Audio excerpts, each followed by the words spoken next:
Okay. Good morning. Welcome to the 21st meeting of the committee in 2013. Can I ask everyone to ensure they have switched off mobile phones and other electronic equipment, please? Agenda item 1. Our first item of business today is to consider whether to take item 4 in private. Are we all agreed? Agreed. Thank you. And if we move on to item 2, which is an oral evidence session on our ongoing inquiry into the delivery of regeneration in Scotland. We have 2 panels of witnesses today. The first panel is here to discuss the role of EU and lottery funding in relation to regeneration. I'd like to welcome Eric Samuel, Senior Policy and Learning Manager with the Big Lottery Fund, Colin McLean, Head of the Heritage Lottery Fund Scotland, and David Souter, Team Leader with the European Structural Funds Programme Delivery Team at the Scottish Government. Gentlemen, would you like to make some brief opening remarks? Yes, I would. Mr McLean. I'd like to say that the Heritage Lottery Fund, in a sense, does what it says on the tin. We are primarily a heritage organisation, although our objective is to make a lasting difference, and that's an important word for heritage and for people. And by people, we mean both individuals and communities. So we're not a regeneration agency per se, though we firmly believe, and as we've said in our written submission, that a great number of our projects have a great deal of impact on communities and on towns and spaces around Scotland. Mr Samuel. Yeah, I know that we write out to MSPs and tell you what awards have been made in your constituencies, but I never take it for granted you know what BIG does. So just quickly, we are a UK organisation with offices in all 4 countries of the UK. I'm based in the Scotland office in Glasgow. We still do some UK-wide work, but most of our work in Scotland is Scotland-focused as we carry out policy directions given to us by Scottish ministers. 28 pence from each lottery pound goes to good causes, and BIG receives 40% of that amount. So we are the largest lottery distributor in the UK and Scotland. We operate a wide range of grant programmes, from the very small, offering from £300 to £2,000, to the very large, talking about millions of pounds. And we take a variety of approaches to do that. We invest, so our mission is to bring real improvements to communities and the lives of people most in need. And we do that by investing in Scotland about £1 million per week into those communities. That's all I'd like to say at this stage. Thank you. Mr Souter, please. The Scottish Government is the managing authority for both the European Regional Development Fund and the European Social Fund in Scotland. We deliver it through 2 separate programmes, one in the Highlands and Islands, one in the Lowlands and Uplands. The regeneration focus is largely on the Lowlands and Uplands programme, where we have delivered around £84 million worth of expenditure, our grant, sorry, against £200 million of expenditure through our urban regeneration programme. The focus of the structural funds programmes changed in the last programme period, and we moved away from the more traditional place-based regeneration interventions that previous structural funds had funded, and moved much more onto a focus on employability. That led us to being fairly restricted in what we can do in regeneration, although we have funded quite a mixed bag of projects, including the Jessica Regeneration Fund, which should provide a revolving source of funding for regeneration as we move forward. Thank you very much. If I could maybe start by asking Mr Samuel and Mr McLean a question. We have had evidence from a number of community groups, not only during the course of this inquiry, but in the course of other work that this committee has been doing. One of the things which has been said to us that quite often lottery funding is available for capital works, but then they find it very difficult to cope with ongoing revenue costs. I wonder if you gentlemen would maybe comment on that and maybe give the committee an indication of how you can tackle that in the future. It's all very well having nice new buildings, whether those be old or refurbished, new or refurbished ones, but if you haven't got the money to run them after you've established them, that creates even more difficulties and frustration. Mr McLean? I think in the case of HLF, that is fair criticism. We are a project funder, and so our funding is for capital projects or for time-limited activities projects. In all our projects, we expect to see clear people benefits, which may be training programs, apprenticeships, through our skills program, and they all require to meet our criteria that suggest that people are involved, people get a say in what's happening to their heritage and their place, that people participate in activities around them, and that people therefore build a legacy. But we do not provide long-term core funding, and we have never seen that as our remit, so I think that's a perfectly fair criticism, which we should admit to. I wonder then, I mean, you say that you don't provide long-term funding, but I wonder about the benefit of spending a lot of money on refurbishing a building or another structure, only for that building not to be used because there is not the revenue to actually use it. And while I think it's absolutely great to save our heritage, at the end of the day, it seems to me to be a bit daft to put a huge amount of capital in, only for that building to go to waste again, basically.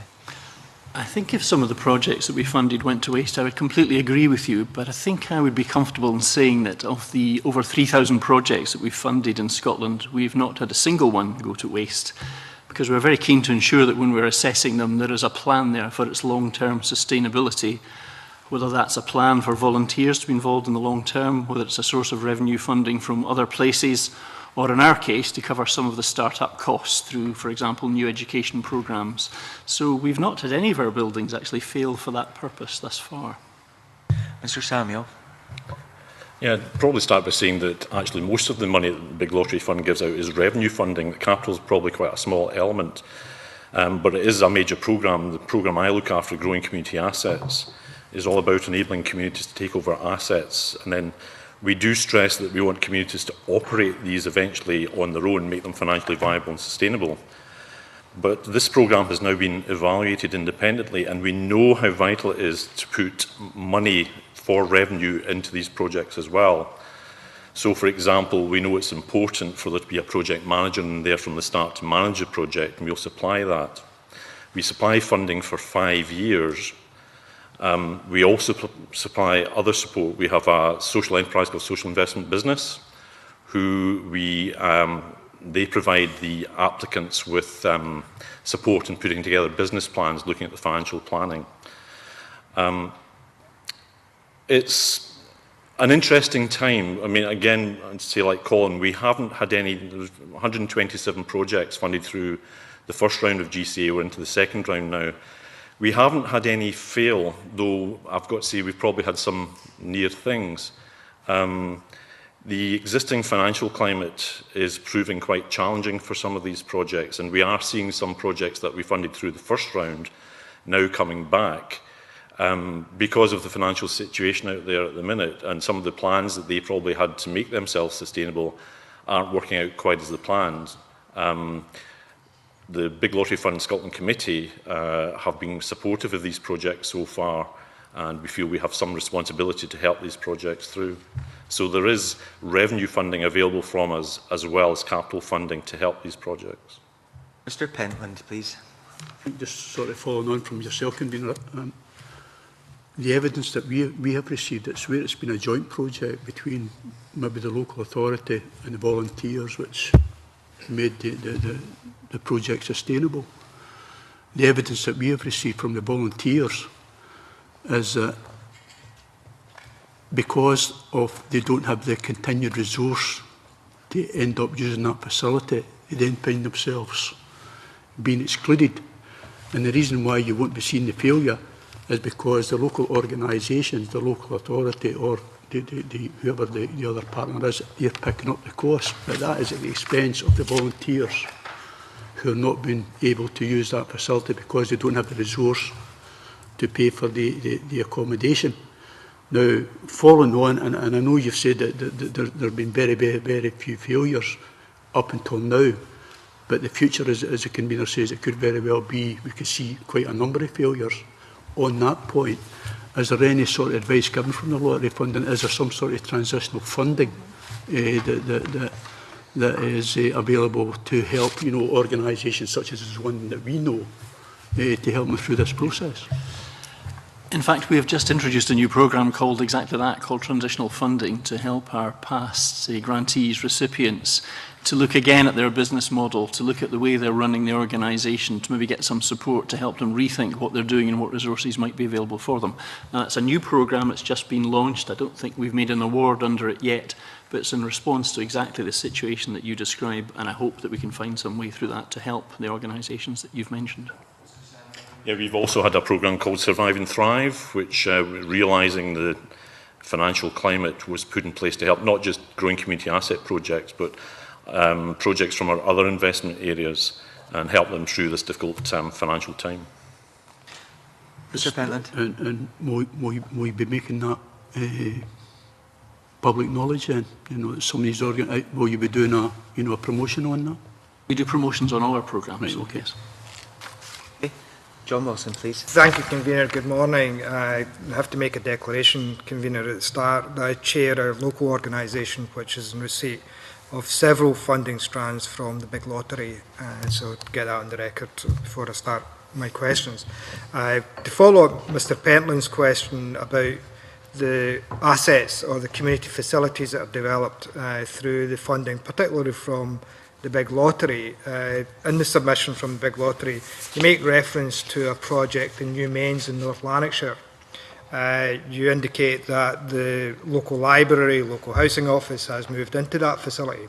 Then what I would ask is, who owns that facility? Who is ultimately has control and the management responsibility for that facility? Because one of the issues that this committee is trying to examine is where funding such as the big lottery, European Social Fund, European Programme funding or Heritage Lottery Fund money comes in.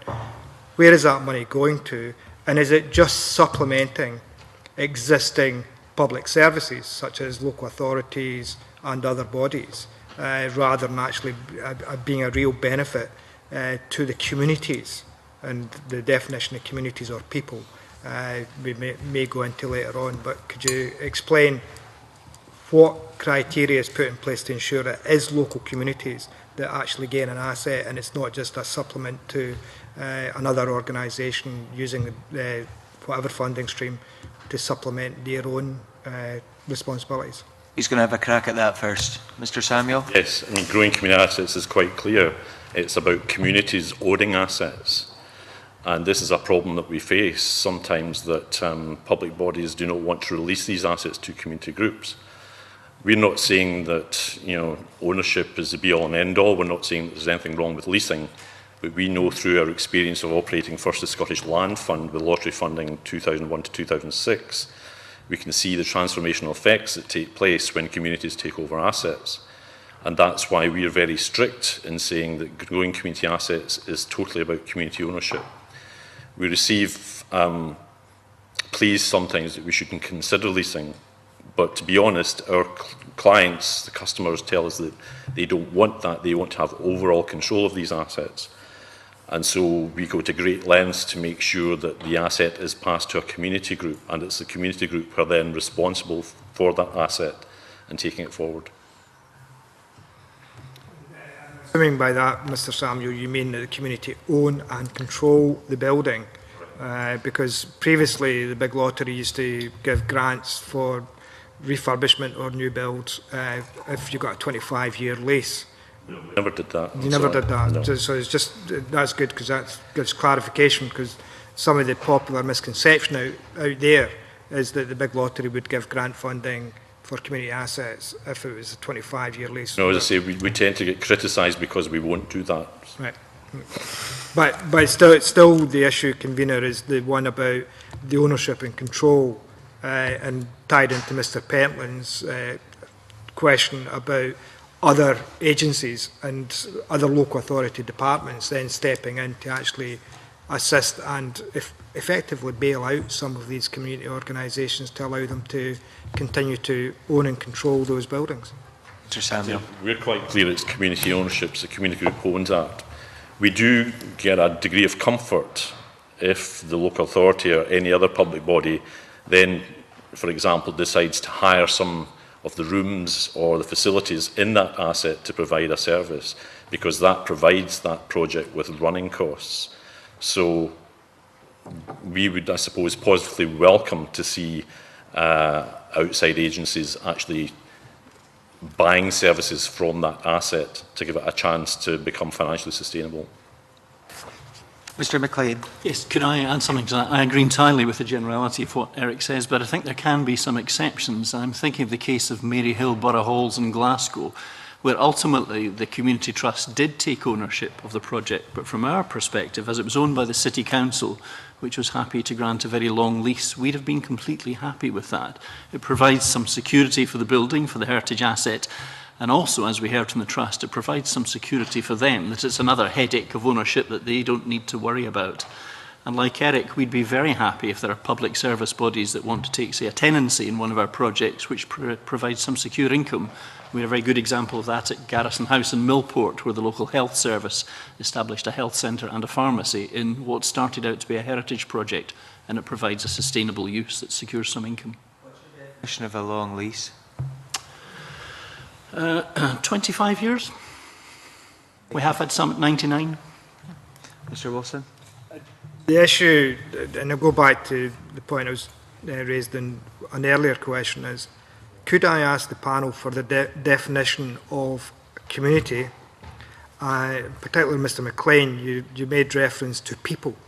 Could I get a clarification? Because we hear so many definitions of community. We know we have a community planning process. We have communities at the heart of the policy. A note from the Big Lottery submission in terms of one of the questions that you were asked, you say that there are a number of organisations are included in the regeneration, for example, Scottish Government, SURF, DTAS, HIE, SIS, and at local level, local authorities. I don't see in that response where are the communities, where are the local people who are actually being asked to deliver on some of these major innovative projects and regeneration at a local level. So firstly, definition of community, and secondly, where are the communities in the process, either at ESF level, Heritage Lottery Fund or Big Lottery? Mr. McLean. We do not define what the community is. The community to us is the group of people who have something from their past, an asset either tangible or intangible that they want to talk to us about doing something with. It doesn't matter to us at all whether they're a local authority, an established trust, or a new body. And in fact, we have a new range of start-up grants aimed specifically at bodies that, for example, are not yet constituted and don't know quite what to do with this asset they're interested in. And it's to help them in that term. So I'd hope that would be a very inclusive definition of community. It is the group of people who are interested in doing something with this thing, whether tangible or intangible. So we don't define it in any way that I would regard as exclusive.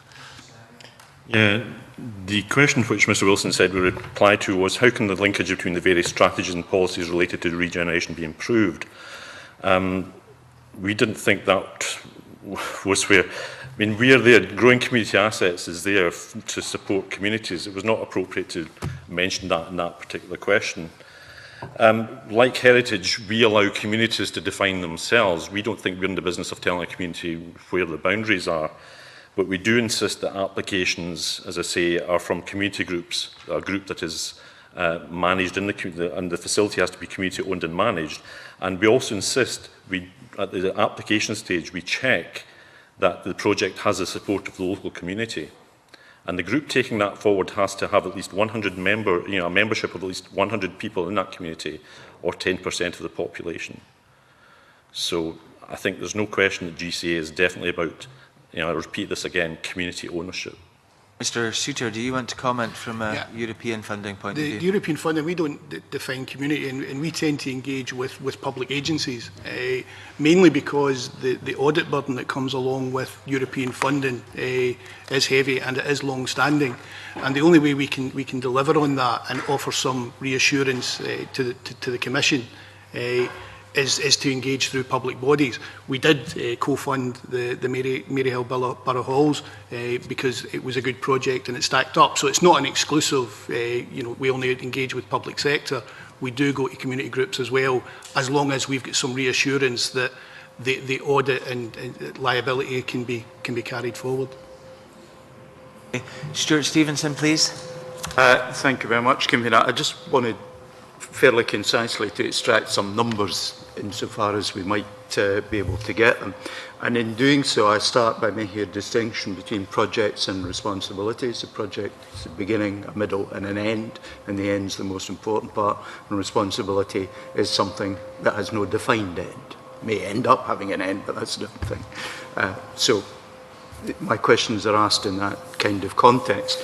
And I suppose what I'm interested in, informed to some extent by the submission that we have from the Heritage Lottery, in knowing what proportion in the generality of project and responsibility funding comes from you guys and what comes from elsewhere. In other words, what's the balance?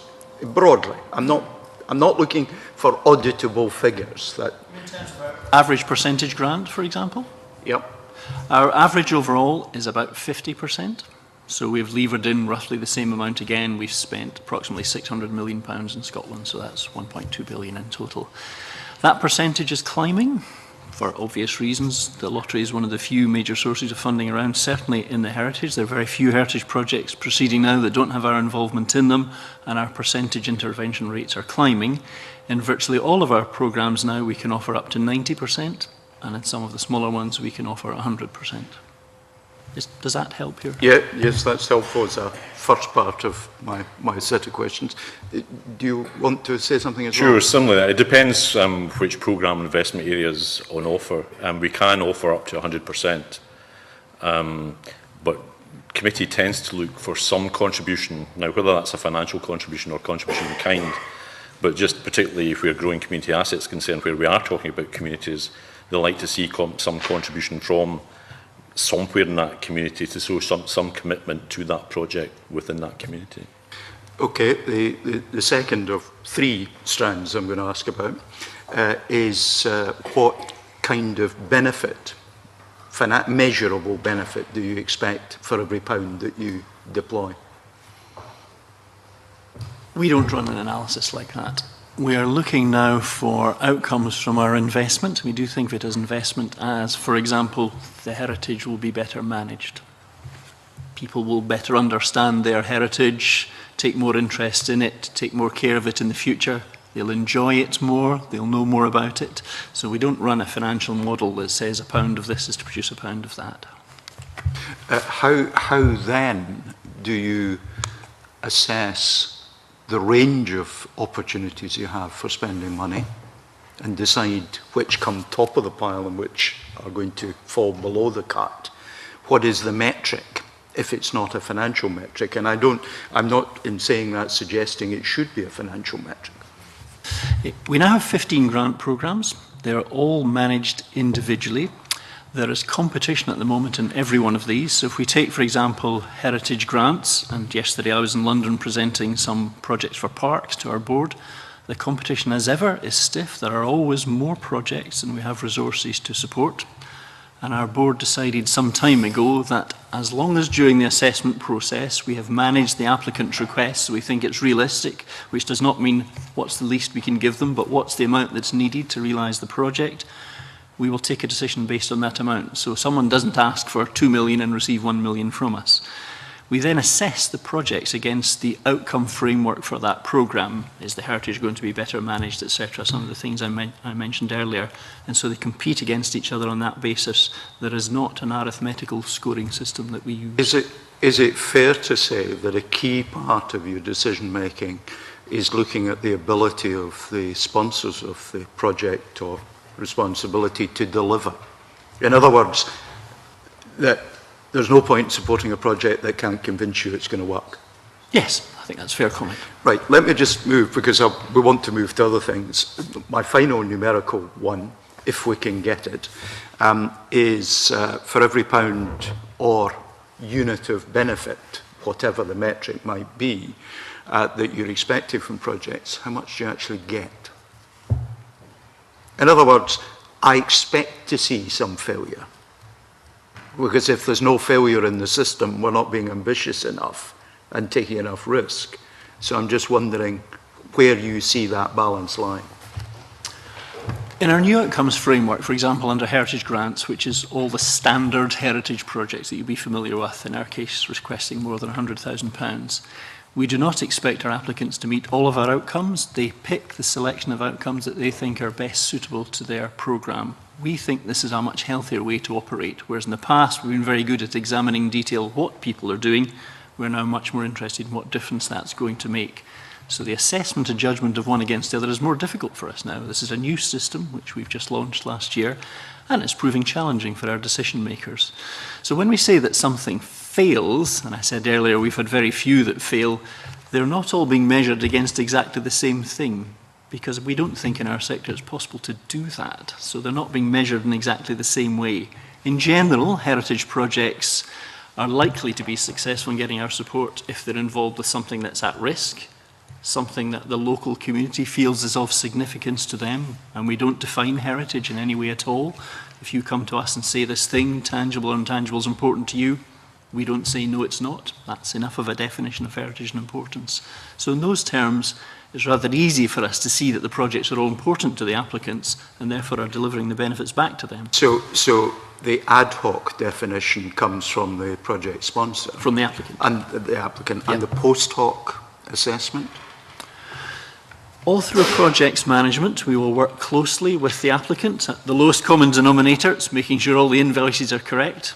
At a much more realistic end, we're doing a great deal of hand-holding. We might provide the then grantee with a mentor, with a project manager to help them to run their project. Projects are difficult to run, and we have a lot of experience now in doing that, so we provide a great deal of support for our recipients. Just to close, does anyone else want to pick up on points before?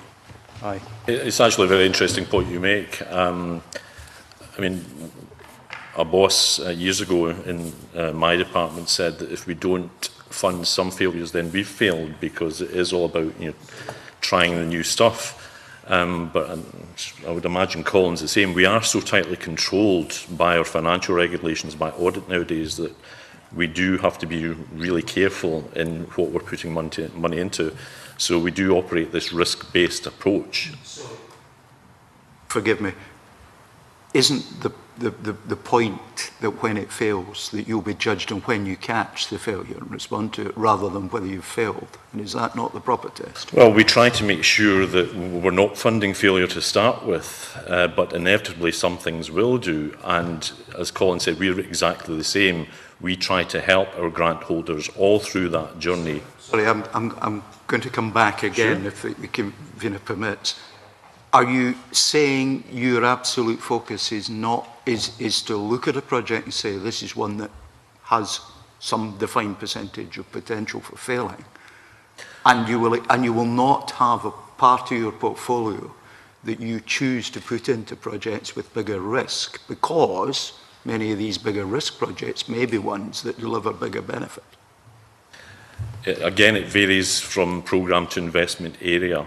But generally our assessment process is trying to make sure that we fund successful projects. We owe that to the projects themselves, if nothing else. Okay, thank you. I've got a list of names now. Margaret Mitchell, Stuart McMillan, Anne McTaggart, and then John Pentland again. Margaret. Good morning, gentlemen.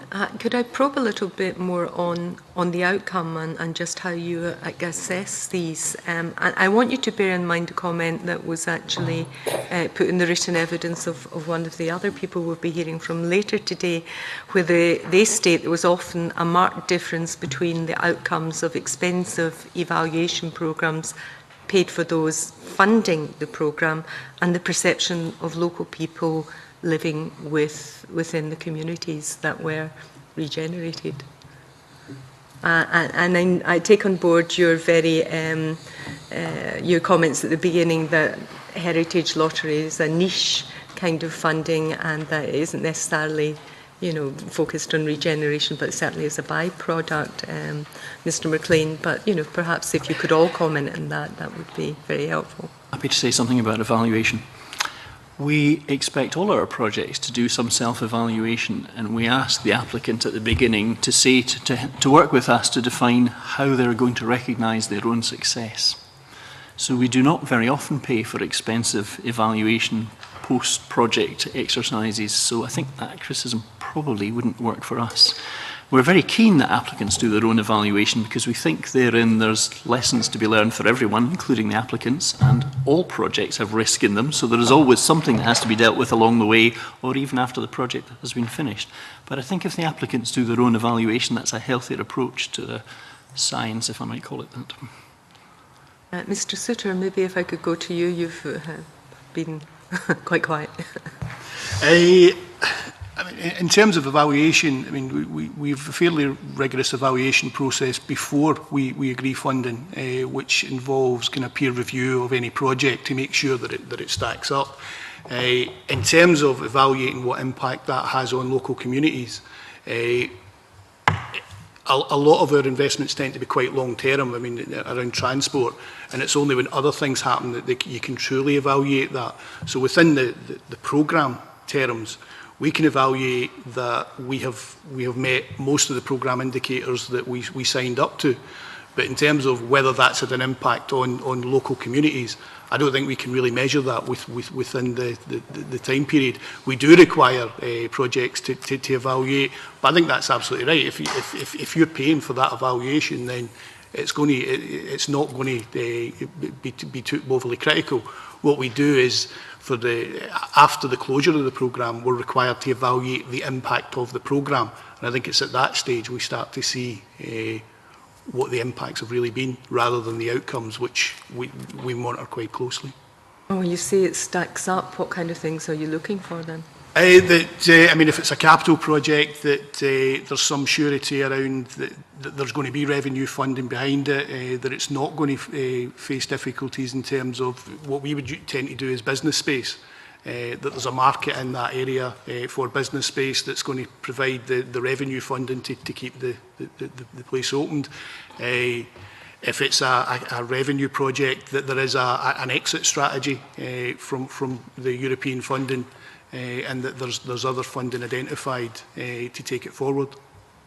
Simply, this is for the benefit of the local community. Absolutely, but I mean, structural funds tends to be delivered through the large public agencies, and we tend to look at the community planning partnerships and look at how they've engaged with local communities. It's not something that we have really got a role to play. You don't see yourself ever consulting with the local community to see how they thought the funds had been used? I think that's part of the evaluation of the overall programme, but I think when we're developing individual projects, it's the role of the responsible agency, and the agency who has got strategic responsibility for that area and for that policy area, to bring forward projects that meet the criteria. Forgive me, but that's exactly the kind of top-down approach that we've been hearing has caused the failure of regeneration in so many areas. I fully agree, and I think it's one of the failures of the current programme, that what we're doing at the moment is we're requiring people to bring in projects rather than giving more security of funding and more surety of funding over a longer period, so that organisations can deliver that more strategic approach, that more bottom-up approach, and actually engage with communities. We tie a lot of the community groups up and the community planning partnerships up in bidding rounds and pulling together projects rather than focusing them on delivering real outcomes, and that's something that we need to try and fix for the new programme period. But it is a fault with the current programme. When an organisation comes along or you have a bid in front of you, what's to stop you going out and talking to the local community? I suppose nothing. If I could say that it's resources, I could say that it's not really our role, but there's nothing to stop us getting out and talking to a community group to evaluate that. And then for a supplementary on this point. Just on this point, in terms of the funding and the agency involvement, Mr. Souter, could you clarify what the current grant funding level is for a project?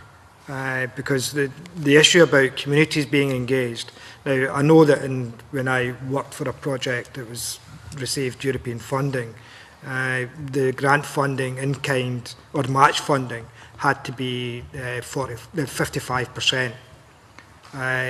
Is that still the case? Because one of the big problems is if we still rely on that level of match funding, it's very difficult for communities in a major infrastructure regeneration project to find match funding to the value of a couple of £1 million.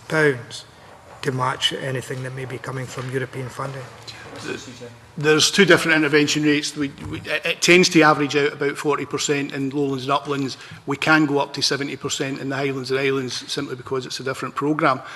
I fully recognise the difficulties that particularly small community groups face in building sometimes very complicated funding packages to draw down ERDF and ESF. And it's one of the things that's frustrated me since I moved into looking at the European Social Fund, which does involve more of those local organisations, that we do spend, or we do require those organisations to spend a disproportionate amount of time building those funding packages and drawing funding from the very strategic agencies who are responsible for delivering that policy. And part of the thinking for the new programme is that we should try and declutter that and try and remove that requirement and try and lift the audit burden that currently sits with community groups and put it at a level that's better resourced to deal with it. Margaret Mitchell, please.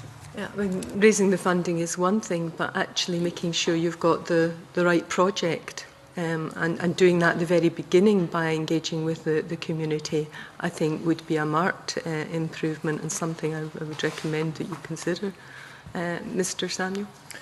Yeah, as far as evaluations, we evaluate at various levels. We do expect projects to self-evaluate. We will include money in the grant we give them to pay the cost of that, but we also provide them with support from a contractor to learn how to evaluate, because we think it's very important for projects basically to know whether they're succeeding or not, and also when it comes to looking for future funding or making a case, to have the evidence that they can prove it's been a successful project. We also evaluate at programme level sometimes, not always, but sometimes.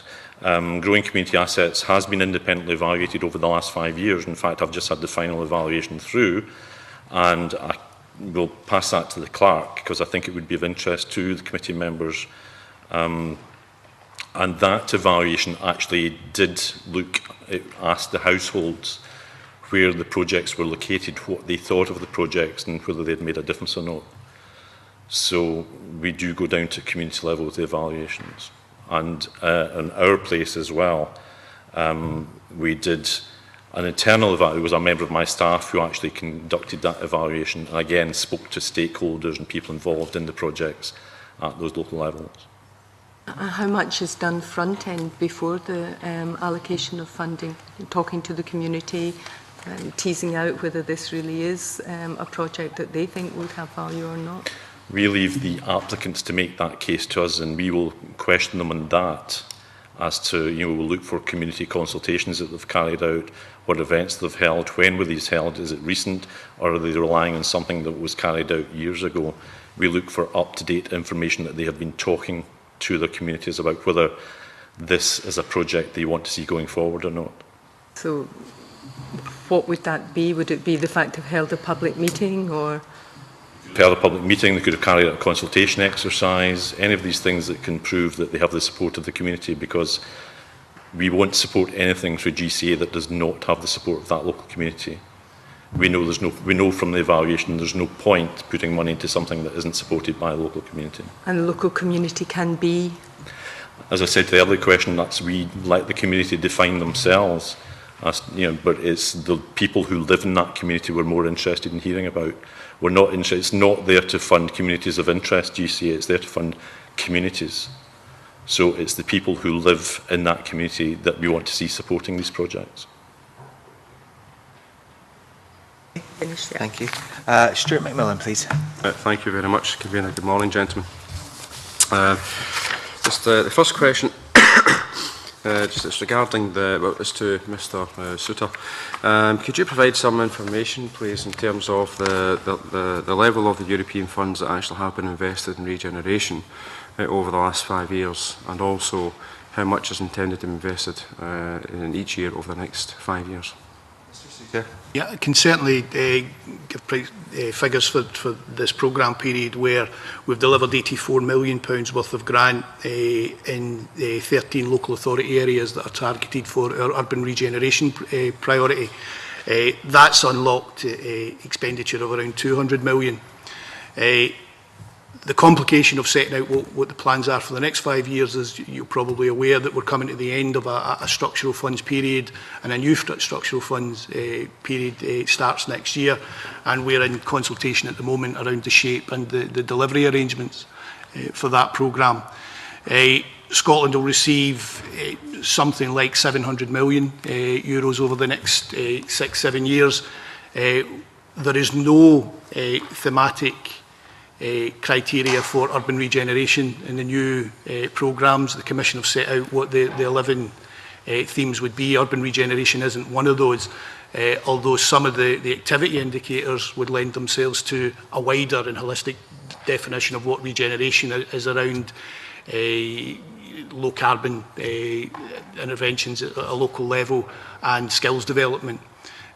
So there is, best guess, within the social inclusion and employability envelope, there's around 200 million euros. How that actually plays out and what could be termed as regeneration, we don't have precise figures yet. Thank you for that. I mean, one of the points I raised last week was that in terms of regeneration, I mean, when you consider Scotland as a whole, there is not going to be a one-size-fits-all strategy, because with the demographics we have in Scotland, also the differences between urban and the rural communities. But at the same time, when you consider the various levels of funding arrangements that actually are in place, do you think that there are too many different types of funding opportunity? Also, we've got the likes of the ERDF and the European Social Fund, and there's the Rural Development Programme, as well as the Maritime and Fisheries Programme. Do you think that the landscape is too crowded? Mr. Souter. I think within the European funding streams, there's now a big push from the Commission to get more effective outcomes across all of those 4 funds. And the proposals that are out for consultation at the moment would see us draw together the RDF, the ESF, the maritime funding and the rural funding into 3 thematic Scottish funds. The idea being that hides the wiring for project sponsors, that if project sponsors come forward with good ideas, it shouldn't really matter whether it comes from a maritime fund or a rural fund or ESF or ERDF. It should just be funded as a good idea. We want to take that a stage further, because not only in those 4 funds, I think there are too many funding streams generally, and we do have the situation where project sponsors are building funding packages and then bringing them to European funding streams. What we would like to do is work with the strategic delivery agencies and look at what their plans are for the next 5-6 years, and align the European structural funds much more closely with where the match funding is going to come from, so that community groups and local groups can have a better access to the funds overall, and an easier access to the funds overall. The advantage for those community groups is a one-stop shop for European funding, but it also lifts the audit burden, the quite significant audit burden, to agencies that are probably better able and better resourced to deal with it over the next 10, 13 years, however long the audit life of the programme lasts. Gentlemen, I don't know if you'd like to add to that. On your early question about figures, or are you looking about the... certainly the second question. Okay. The first part is not easy to give, because we're funding in rounds. So we're giving money, for example, the money we spent £160 million in the first round of what we call investing communities, and that ran from 2006 to 2010. And the current funding round runs from 2010 to 2015, and we have an indicated budget over that period of 242.5 million. But again, I probably wouldn't be able to specify how much of that's for regeneration, because of the variety of the programmes. Some, like growing community assets, are very much aimed at that, but a lot of the programmes are revenue and actually may do some regeneration, but that's not the point of them. Can I just, sorry just for butting in, but can I just pose just kind of one quick question to yourself in particular? Have you seen an uplift in the funds available to yourself since the Olympic Games have finished? I'm not sure what the relationship is you're making there, but we've certainly seen an uplift because of increased ticket sales. I mean, this is the other problem we face, that our budgets can fluctuate, you know, on a number of factors, and ticket sales is one thing. As far as too many programmes are concerned, it's something we're very conscious of, not least because of the operating costs of operating these programmes, which we're trying to drive down. But we try to help in that we operate something called a single front door, which isn't a physical door, it's a team of staff in the office, and basically our customers don't have to know what it is they're applying for. They can phone that number, speak to staff, and then we will arrange it behind the scenes about what is the best programme for them to go to. So it's trying to help them in that way. Would you like me to come to the same, please? Yes. If I was to give you a range of figures, in the last 5 years we've committed 105 million to heritage projects in Scotland, and on a generous estimate we would say that as there are people benefits from all of these, they all have some impact on regeneration. If we were to take the very tightest definition, our specific town centre regeneration programme, the Townscape Heritage Initiative, we've committed roughly 15 million in that period, so that's the range, and the true figure will lie somewhere in between. In terms of there being too crowded a landscape like Eric, we have one team in Edinburgh and 3 of the 17 are devoted to development work, which is providing advice to applicants. So the advice we give to all prospective applicants is to get in touch with us and speak to us, and we will plug you into one of our programmes. And the range of programmes is a reflection of the consultation that took place both with our usual stakeholders and with the general public in devising our new strategic framework. Thank you. I've got one final question for Mr Souter and then one for Mr Samuel. Mr Souter, just in terms of the funding that has actually came from the Scottish Government, also the European funding, it's managed by the Government. What, in terms of the outcomes and any kind of auditing that actually has taken place, has the Government been happy or contented with the outcomes thus far? Because, I mean, in terms of, have there been any projects, or have there been a number of projects that maybe haven't achieved as big an economic impact that would have been hoped for, or actually have the investments actually has taken place? Has the Government really been happy with that level of investment and what actually has transpired? Mr Souter. I think in general terms, when measured against the outcomes we signed up at the start of the programme, we're content with, that we've delivered on those. I think there are a few projects that haven't delivered as we expected. Probably the most obvious example being one I mentioned earlier was the Jessica Investment Fund that was specifically to create a revolving line of debt finance to unlock capital investment. I think when we started designing Jessica, the intention was that it would fund projects that were happening in areas that needed regeneration. I think the shift in the market over the last 4 or 5 years means that the reality is that those projects simply aren't happening at the moment, and that we've had to shift the focus of the investments to ones that 5 years ago would have been considered for bank finance. I don't think that's necessarily a criticism of the Jessica instrument, because it does demonstrate that it's flexible enough to deal with different market conditions. But a frustration for mine is that Jessica isn't doing what I thought it was going to do at the start, and unlocking those investments in local communities. When the money starts coming back in and starts being repaid, by that time the market will hopefully have picked up, and it's then a revolving line of credit that can go out and do that.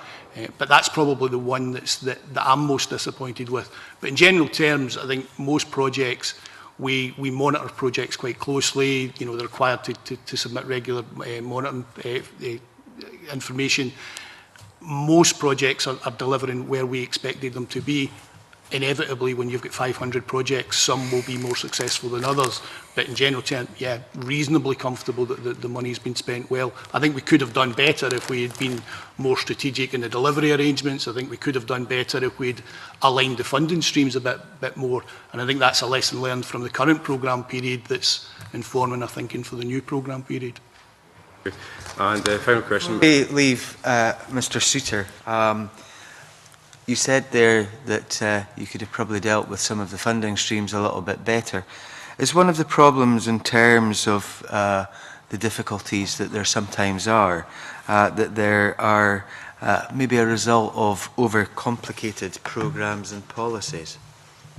I think certainly overcomplicated programmes. I think our current programme, the way we've separated out the different European funding strands, doesn't give us the best result. I think, being more joined up and being more strategic in those would give us better results. What do you mean, being more strategic?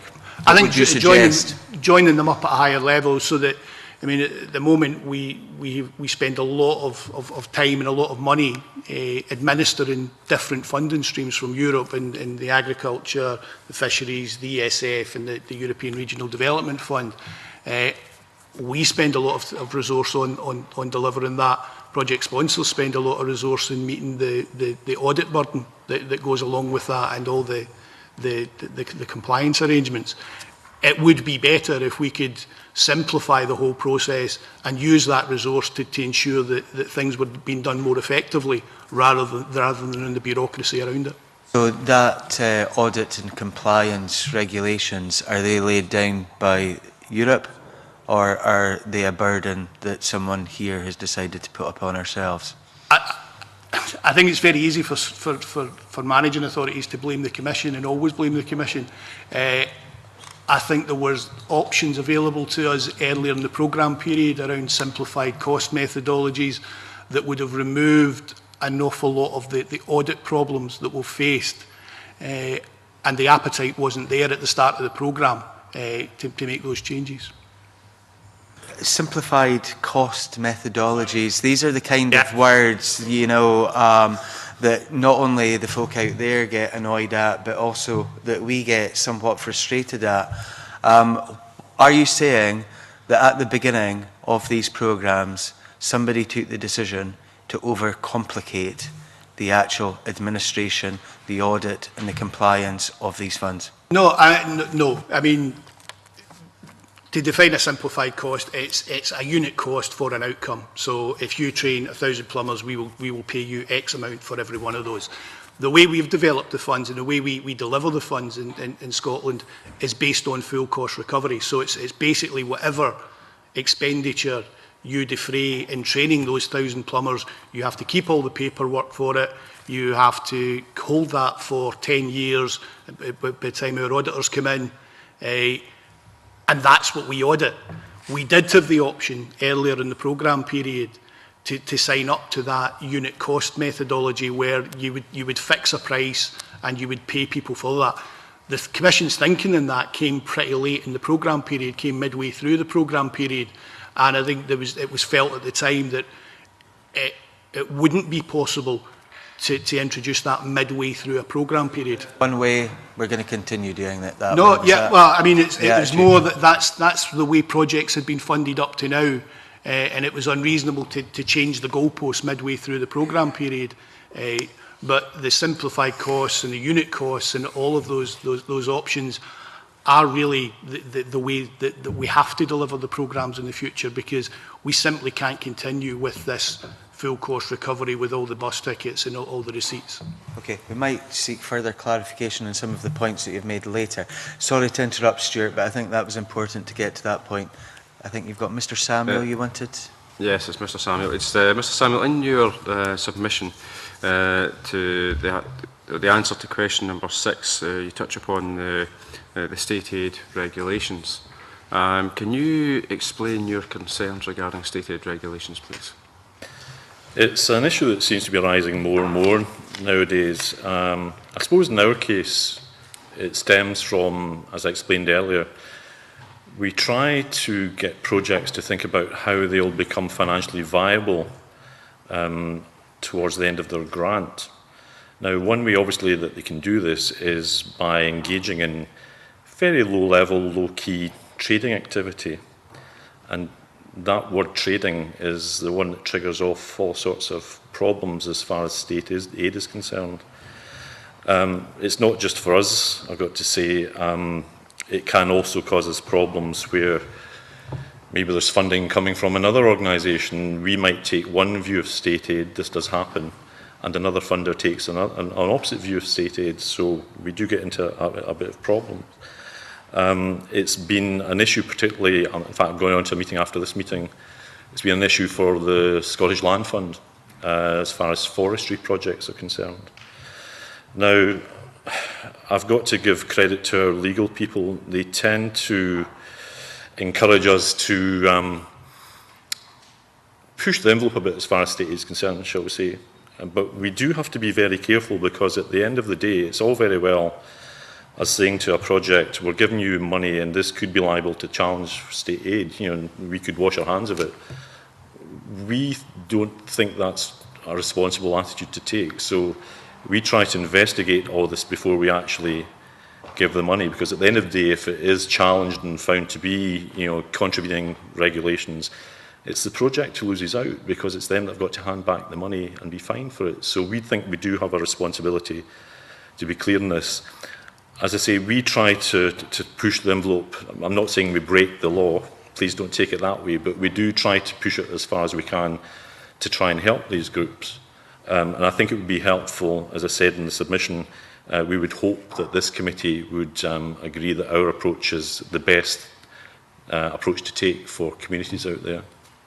Have you spoken to similar organisations in other EU member states regarding this particular issue? No, we haven't spoken to other organisations in other EU member states, but we are obviously in contact, say, with other Scottish organisations, and we are a UK organisation ourselves, so we do look at it across the board in the UK. Have you raised your concerns with the representatives in the European Parliament, as well as with the Commission directly? We haven't, no. We probably could do that. I think my own personal opinion, I'm not saying it's Big's opinion, is that it might be better if that's taken forward at a level higher than Big. Thank you very much, gentlemen. A brief supplementary from Stuart Stevenson. Slightly different subject, Convener. I'll leave you to the end of my list, Mr Stevenson. Anne McTaggart, please. Thanks, Convener. It's again to Mr Samuel. And a specific part of your evidence in the Our Place programme.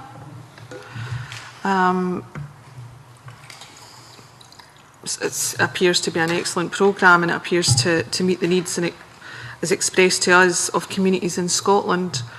Is it intended to roll out across Scotland, because just now it is only in 5 different areas?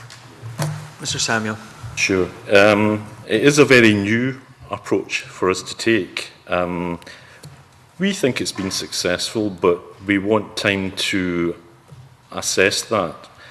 Having said that, we're sufficiently confident with it that we're not going to roll it out across Scotland, but we're going to open up, do the same thing again in 7 other neighbourhoods.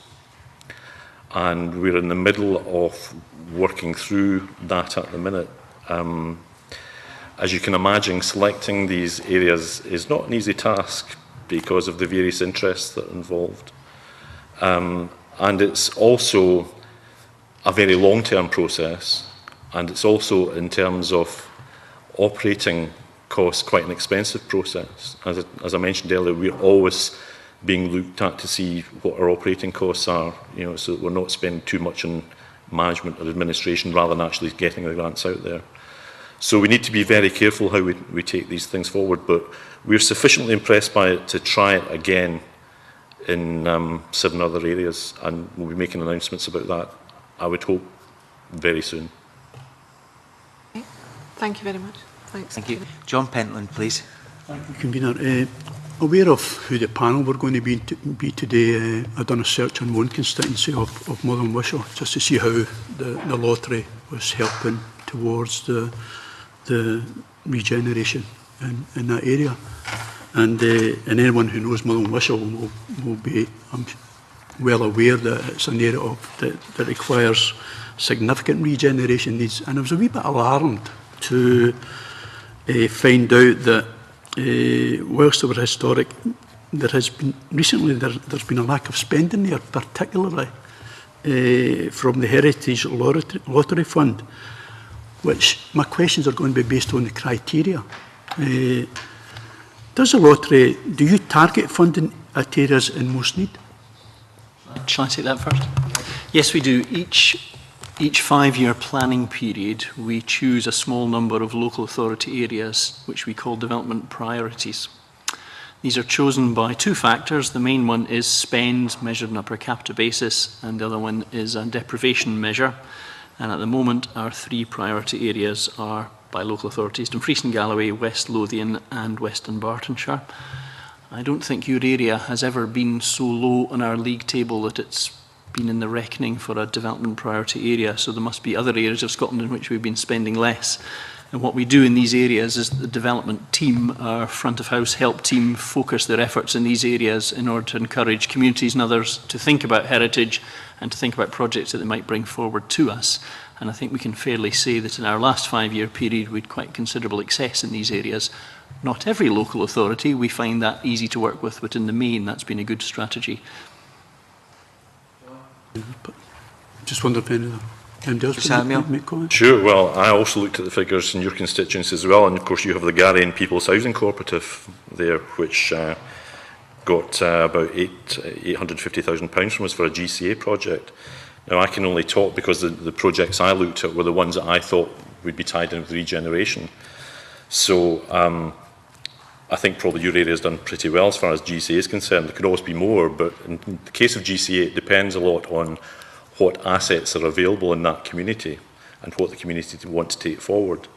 Over and above that, more generally, as a lottery distributor, we take a very similar approach to heritage in that we do monitor where the money's going and look to see if we're getting what you think should be your share. And that's really where our place came from. As we saw, there were cold spots there. And again, similar to heritage, what we will do is we will send our outreach team out there to go out and try and basically drum up business and try to generate support, either through ourselves or from the third sector interface, for example, or local authorities have funding officers who can help communities out there think about what projects they'd like to do and put applications together. Again, it's good to see that Eric does his research too. And, but I do try. But the Garrian Housing Association that you talk about, that was one of the questions that we raised earlier, was about how the community now find themselves in a situation because they cannot afford to, they don't have a business plan. There's every opportunity that they could very well be removed from that. My other question is on what percentage of your grants goes to the most deprived areas, and do they get less, more, or average? Mr. McLean first, please. I think it would be fair to say that because we prioritise our priority areas against 2 measures, one being low spend and the other being deprivation, that we do focus our efforts on communities which are deprived. So our spend in these areas tends to start from a low point, and we put as much effort as we can as trying to raise that. In the past 5 years, we've been successful in some of those areas and less successful in others. And I think a main influencer on that is the capacity and the interest of the local authority to use heritage as a tool for whatever purpose. So in general terms, the deprived communities which have done less well get a lot of attention from us. None of our funds are defined by place. They're all open to all parts of Scotland, with one tiny exception, which is the Townscape Heritage Initiative is focused on designated conservation areas. Just one final question, Convener. In the past, the response to low allocations has been to low applications. What are you doing to address this?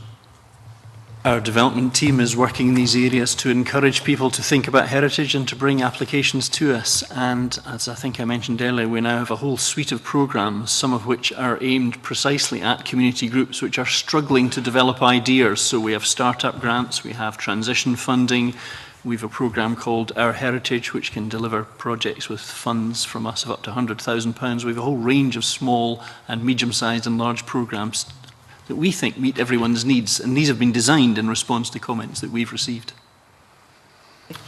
John Wilson, please. Thank you, Convener. Just to start off with a question to all 3 members of the panel, what has been the funding bids made to either on an annual basis or in the funding rounds as the description for the big lottery funding, and how far have they exceeded the money available from each of the organisations?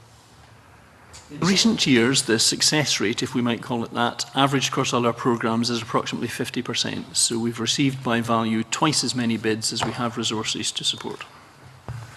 Sir Samuel. Sorry, Convener, obviously I didn't do my research thoroughly enough. I couldn't give you those figures, but I can certainly supply them to the committee. Mr. Souter. For the European Social Fund, the Regional Development Fund, which are 100% targeted on regeneration areas for certain priorities, all of the funds have now been absorbed in the European Social Fund, and we're sitting about a 90% commitment rate for the ERDF programme, which we launched a call for last week for new bids. We expect that to be oversubscribed by a significant amount. Right, thank you very much indeed. I understand that all three funders, or all three funds, will be heavily oversubscribed, and it's really, particularly in the big lottery, we now see a number of arm's length organisations being established by local authorities who are making or indicating that they will be making bids to the big lottery, Heritage Lottery Fund and others to supplement any regeneration of the existing facilities.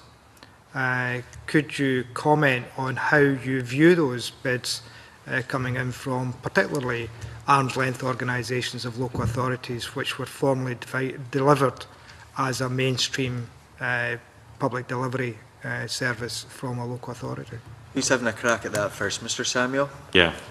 I mean, I suppose the biggest risk probably comes from the sports and leisure arms that have been set up. And certainly, in terms of eligibility, they probably would be able to apply to us for funding. Fortunately, if you want to use that expression, it's not an area, I mean, Sport Scotland are there to fund sports as far as lottery is concerned, so it's highly unlikely that we would have a programme that they could apply to. They could come to growing community assets. I'd have to say that sports facilities have not been a pretty high priority for that investment area. So it's not something that's been a big problem for us so far, but I very much take Mr. Wilson's point that it could increasingly become so in the future. I can't give you any satisfaction in terms of eligibility. They probably are eligible. So it's something we'll have to be very alert to. Mr. McLean. In our case, in the culture and heritage world, arm's length bodies are now very common, and virtually every authority has done one or is in the process of doing so. They are most certainly eligible to apply to us, as I should say, is every local authority, so that makes no difference to their eligibility status as far as we are concerned. We've funded a number of projects now with culture and leisure trusts, which have been entirely successful. But I think we need to bear in mind that we do not provide core revenue funding. So in that sense, we're not substituting for the day-to-day activities of the local authority. Sure. Can't think of any reason why they would be ineligible, but looking at the arm's length organisations that have been set up, I can't see any fit with current programmes or future programmes. That may change as that trend develops, but the activity that they're engaged in wouldn't really be eligible for ERDF or ESF funding.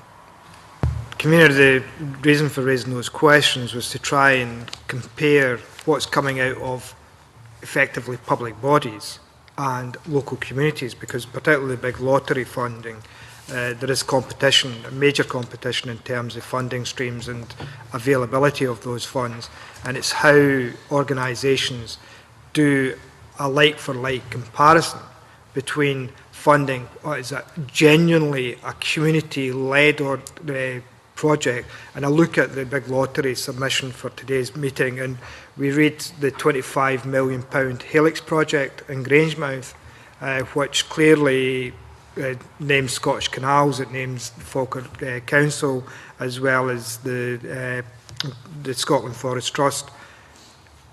Where is the community engagement in that process? Where is the community purpose in delivering that level of funding for a project when clearly, as regeneration, and what we try to view regeneration as about regenerating particular areas of Scotland who suffer from deprivation? And how does that fit into the overall programme of forward? And I can understand ESF funding in terms of what they're trying to do and where they target the resources. But in terms of Heritage Lottery Fund and the big lottery, how do we ensure that the funding that's been made available, the scarce resources that are being made available, are being directed in the right direction to the maximum benefit of the communities living in deprivation? Respond to that, Convener, yeah. I mean, I said at the start that we have various investment areas and programmes. Living Landmark, and I should say as well as Colin, I mean, as an organisation, Big Lottery can fund public and private sector. We can fund the private sector as well, as long as the grants we give are earmarked and we keep careful control that the money's not going to profits. But you know, we operate various programmes. Living Landmarks is a particular programme that was aimed to do large-scale regeneration. The programmes I look after at Big Lottery Fund, and I've explained this morning that growing community assets is all about communities. And I've said that our mission is to improve the lives of the most deprived communities. So we have various programmes operating at different levels. Living Landmarks was a UK programme. I'm not by saying it's not our problem. We are part of that. And I think it's great that we actually got a big programme like that in Scotland in a UK-wide programme. But most of the funding that we operate in Scotland, by Big Scotland, is based at communities and at community level. And as I've explained, growing community assets, it's got to be a community organisation that applies and then gets that award.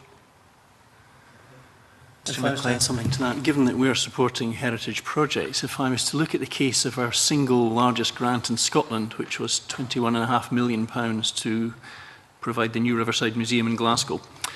The asset is owned and was built by Glasgow City Council. The project is managed and run by Glasgow Life, which is their separate arm's length organisation, which has some community representation on it. I don't think we've seen another project which has involved such a range of community consultation, either in terms of the shape of the project itself, the stories it's going to tell, the opportunity for the local community to tell their stories through that asset. So I think that's been a good model of seeing how the community can be involved in a very major capital project whose total cost was £80-something million and who had a serious hand in influencing its content. Thank you, Convener. Okay, thank you. Stuart Stevenson, please. Thank you, Convener. My question is a sort of concluding question. I don't know if I'm last. All right, okay. But anyway, it's one that I think we can answer quite briefly.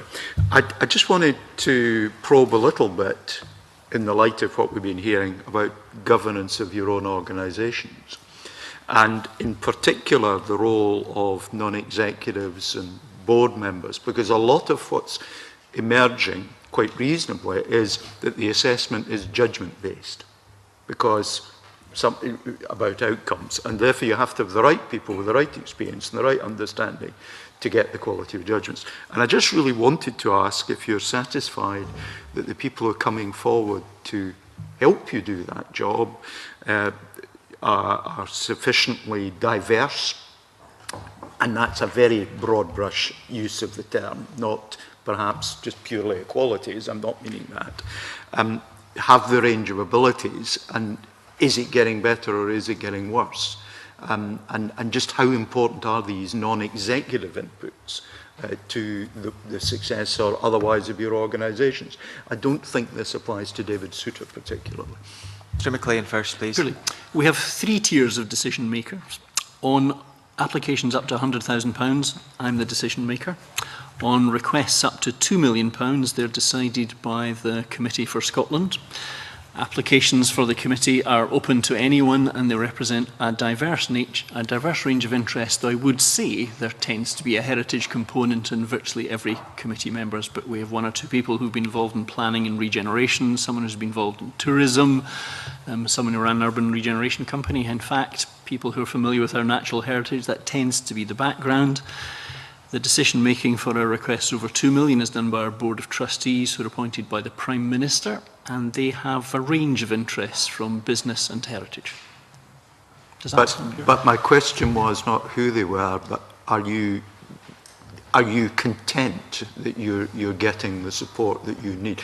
And I'm not inviting you to criticise present incumbents, but to look forward to the future. Yes, we are. It is In the small world that we operate in Scotland, it is quite difficult to recruit committee members, but we have never had fewer applications than we have had places, so there is always a process of choice. So we have good representation. And yes, we are happy as officers that we have good support from our non-execs. Samuel. Yeah, likewise, our Scotland committee members are ministerial appointments. I suppose maybe that question might be better put to Scottish ministers. Are they happy with the people who apply? Again, my understanding is some of our committee members leave office each year, so there's a turnover. My understanding is that we have a good application rate for the vacancies. Personally speaking, I can think of the committee that has a good geographic spread, people from throughout Scotland, and other demographics, yeah, as well. I think it's pretty well covered. Yeah. Thank you. Okay. John Pentland, please. Is this the last question? No? Right, okay. It's not the last question then. Could you maybe, could I have your view or do you have a position on the increase of the lottery ticket from £1 to £2? And do you believe... A bit of an unfair question, Mr. Pentland. Do you believe... No, the serious behind that is twofold. Do you think that could have an impact on, the future for regeneration? And two, I think it was yourself, Colin, that said that for every £1, 28 pounds or 26 pence come from that £1. For the good causes, which if we it goes share to with £2, then does that become 56? I think the answer to your first question is that I don't have a view in that. I think that's the answer you'd expect from me. We are told that Camelot expect that to raise additional revenues, and I think that's the end of our statement on it. Okay. Anything to add, Mr. Samuel? No, I don't think I could add anything to that. No. Of course you can. Final question. Mr. McLean, you mentioned Townscape heritage initiatives, and quite a lot of money have been spent on that in various parts of the country. Can I ask about the practicalities, and do you look at practicalities of some of the change that's made, particularly around about changes to utilities or lack of change to utilities, which may mean that we're investing in an area, spending quite a lot of money, and seeing no real improvement in utilities, which may lead quite quickly to that area being dug up again, causing quite a lot of grief after investment has been made. Can I ask, by utilities, do you mean the services that run beneath the road, which cause... gas, electricity, water? Sadly, that is beyond my control. The local authority will... our THIs, our Townscape Heritage Initiatives, are all in designated conservation areas. The local authority, through its planning powers, has a number of constraints on the way that utilities behave.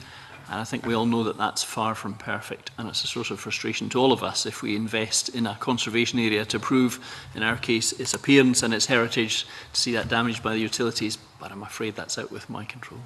Is it not something that you should maybe discuss before funding is actually allocated? Yeah. One of the things which I hate to see, Mr. McLean, is good money being spent on something which, quite frankly, in some cases, is damaged quite quickly. But what we're doing at the moment is, A, the areas need to be designated conservation areas, and we're very keen to encourage the local authority to use what in my time as a planner were called its Article 4 powers to restrict permitted development. However, some activities by the utilities are beyond the planning controls. So other than discussing this with the local authorities and ensuring that they exercise the controls they have, I feel that is a little beyond us. Very briefly, Mr. Stevenson.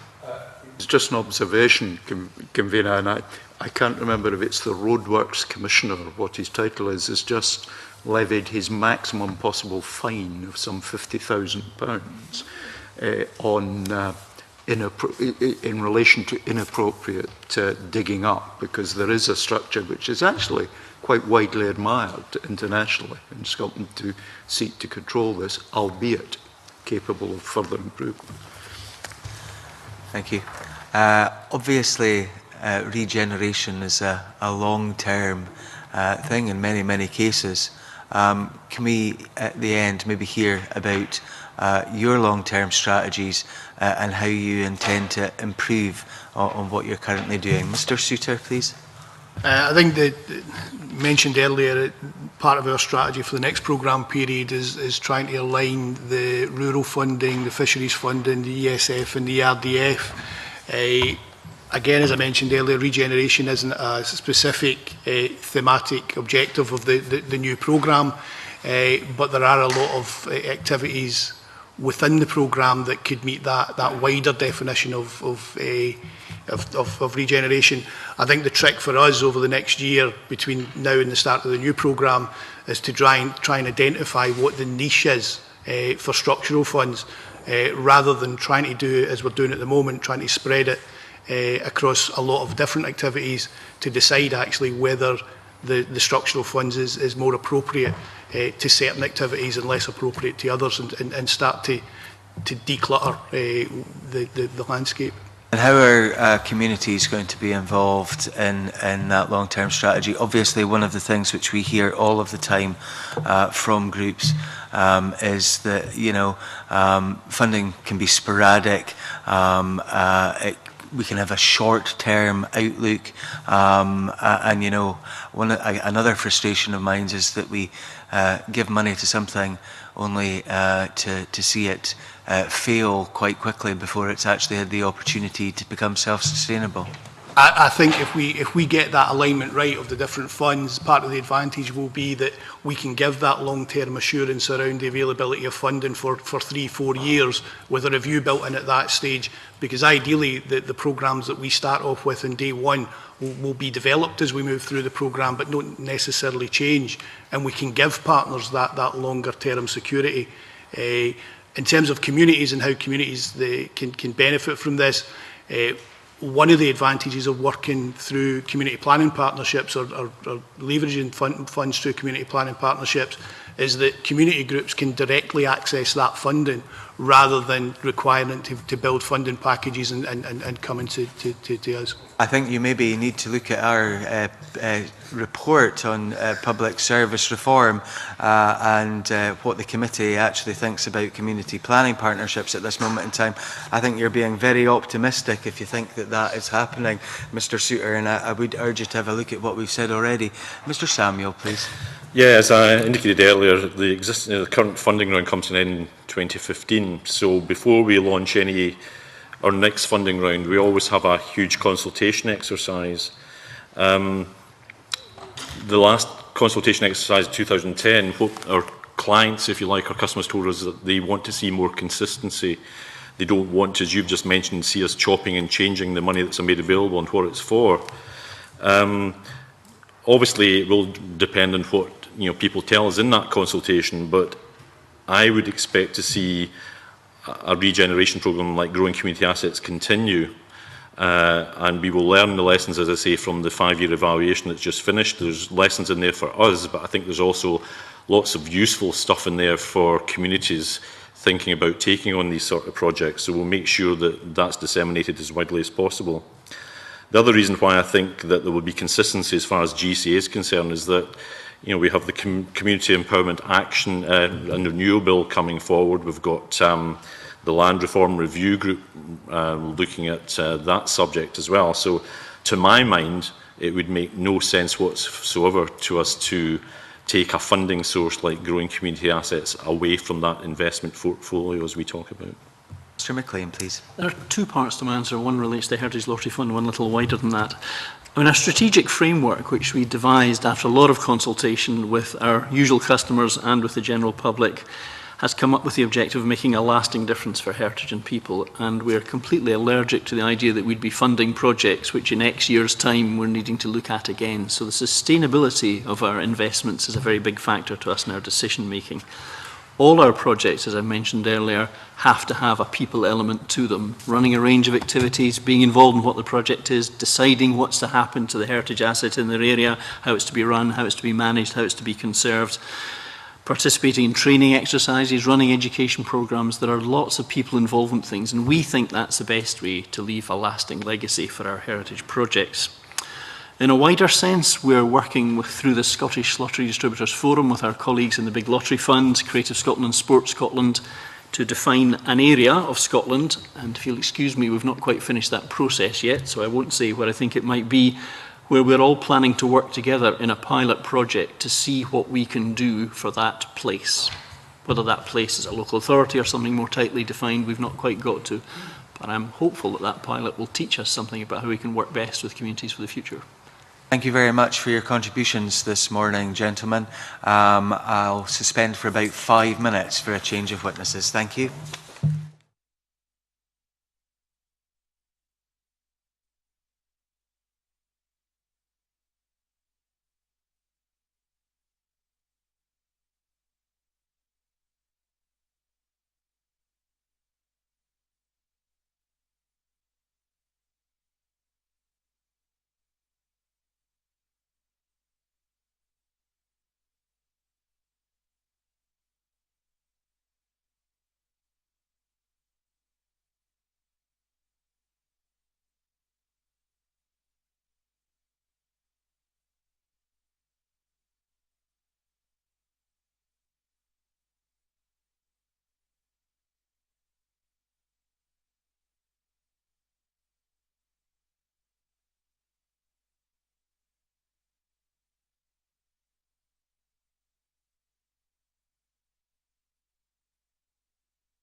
Thank you. We'll now move on to our second panel of witnesses to discuss the role of community groups and the third sector in regeneration.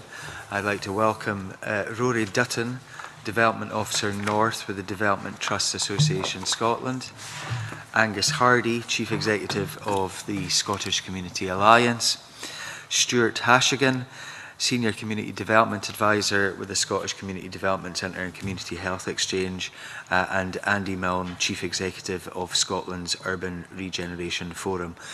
Gentlemen, you're very welcome here today. Would you like to make some opening remarks? Mr. Hashagen, please. Maybe just a few words about Scottish Community Development Centre. We've been established for about 20 years in 2 different organisational forms. We're here to promote and support community development across Scotland. I think we see that as involving advising on policy areas, practice development, and also working directly with a number of communities up and down Scotland. Some of the things we've been associated with include the training programme for the social inclusion partnerships when we had them. We worked to coordinate the development of the national standards for community engagement and the Voice programme, which is an online version of much the same thing. The Community Health Exchange, which supports the network of community health organisations, again across Scotland, is based with us, as is the Scottish Co-Production Network, which is about trying to encourage co-produced solutions to community problems with the NHS and other bodies. We also run 2 or 3 programmes directly in communities, one of which is called Health Issues in the Community, which is a training programme for local community activists. And another one, which is actually funded by BIG, is called ACE, Achieving Community Empowerment, which is a capacity building programme for a number of smaller community organisations. I think the other thing I'd probably mention is that we developed and have spent a lot of time with a thing called LEAP, which is an outcome-focused planning and evaluation framework for all forms of participatory community activity. So that's an idea of the range of things we are involved in. Thank you. Mr. Dutton, please. Thank you. Development Trust Association Scotland, as you're probably aware, we're the independent charitable membership body for community development trusts across Scotland. We have about 200 member groups, member development trusts. We're run by volunteers from our own member development trusts, and we've been around for about 10 years. Our role is very much to support these community anchor organisations and to help them establish and to help them develop projects and become more, in the long term, become more financially and organisationally sustainable. We also deliver on a contract to the Scottish Government for the asset transfer from local authorities to community groups. And I would just add that our Director, Ian Cook, apologises as he's not available to manage today. Thank you. Mr. Milne, please. Thanks, first of all, for the opportunity to be here today and to speak. And I have taken the liberty of circulating a bit of material because there's a lot to be said about regeneration, and I want to try and be brief here. But in the material that I've given you, I've first of all tried to just illustrate in this diagram here on the left-hand side some of the different measures over the last 40 years or so that have been brought forward to try and encourage more community regeneration. In the middle section, I've tried to talk about some of the degeneration factors, because SURF is an organisation that tries to support all of the different organisations involved in the very broad field of regeneration, from the private sector, the public sector, housing associations, community groups, voluntary and heritage organisations, etc. But what we don't talk often enough about, in my view, are the factors which cause degeneration in the first place. And I think there's an issue of scale between these 2 things which might be worth considering in the committee's thinking. And in the green area there, I've tried to indicate some of the big stuff in the background that we don't normally, in my view and in SURF's view, directly link well enough with our aspirations to deliver regeneration in communities. And I think while there are some important smaller funds in the left-hand column, in the right-hand column you'll see there are some very, very substantial resources which, if intelligently and properly applied, in SURF's view, could make a much larger impact than they currently do in successful attempts to regenerate communities. I've also included in this pack a piece on an Alliance for Action programme which SURF is undertaking, which is about trying to link up some of those national resources with local initiatives, projects, knowledge and assets. And that's a testing programme that the Scottish Government is supporting over the next 2 years. We'll be able to say more about that later on if people are interested. And lastly, a brochure from last year's SURF Awards. This is a process we do every year. These are all online on the SURF website. We have over 100 highlighted shortlisted projects over those 6 years. In this one, I think you'll see the range of the kind of work that SURF's engaged with in trying to support regeneration around sustainable place, creativity, community-led regeneration, employment and infrastructure. So it's my hope today is to try and answer some of your questions in ways in which it might be more possible to connect up some of the big resources at hand with the very local challenges, assets and priorities that we have in community regeneration. Thank you. Mr. Hardie, please. Thank you, Convener. I think any points that I would like to make at this stage are contained in the written evidence that I submitted. So I'm happy to leave it there and take questions from your committee. Thank you very much. And if I could open it up, you heard some of the questioning earlier on round about funding and how some community groups find it very difficult to deal with ongoing revenue funding. They get the capital from a source or another, but the revenue funding is often not there. In terms of your experiences of this and the many roles that you undertake, is that quite normal? Is it unusual? How can we help people come up with business plans to ensure that original investment can be sustained? And are we doing enough to ensure that we are capacity building so that folks who often take on these great burdens in terms of voluntary roles can do so with some confidence and with the necessary advice? Mr. Hashagen first, please. Yeah, I mean, I think the short answer is yes, I think it is an issue for community organisations to maintain a revenue to keep the services they offer going.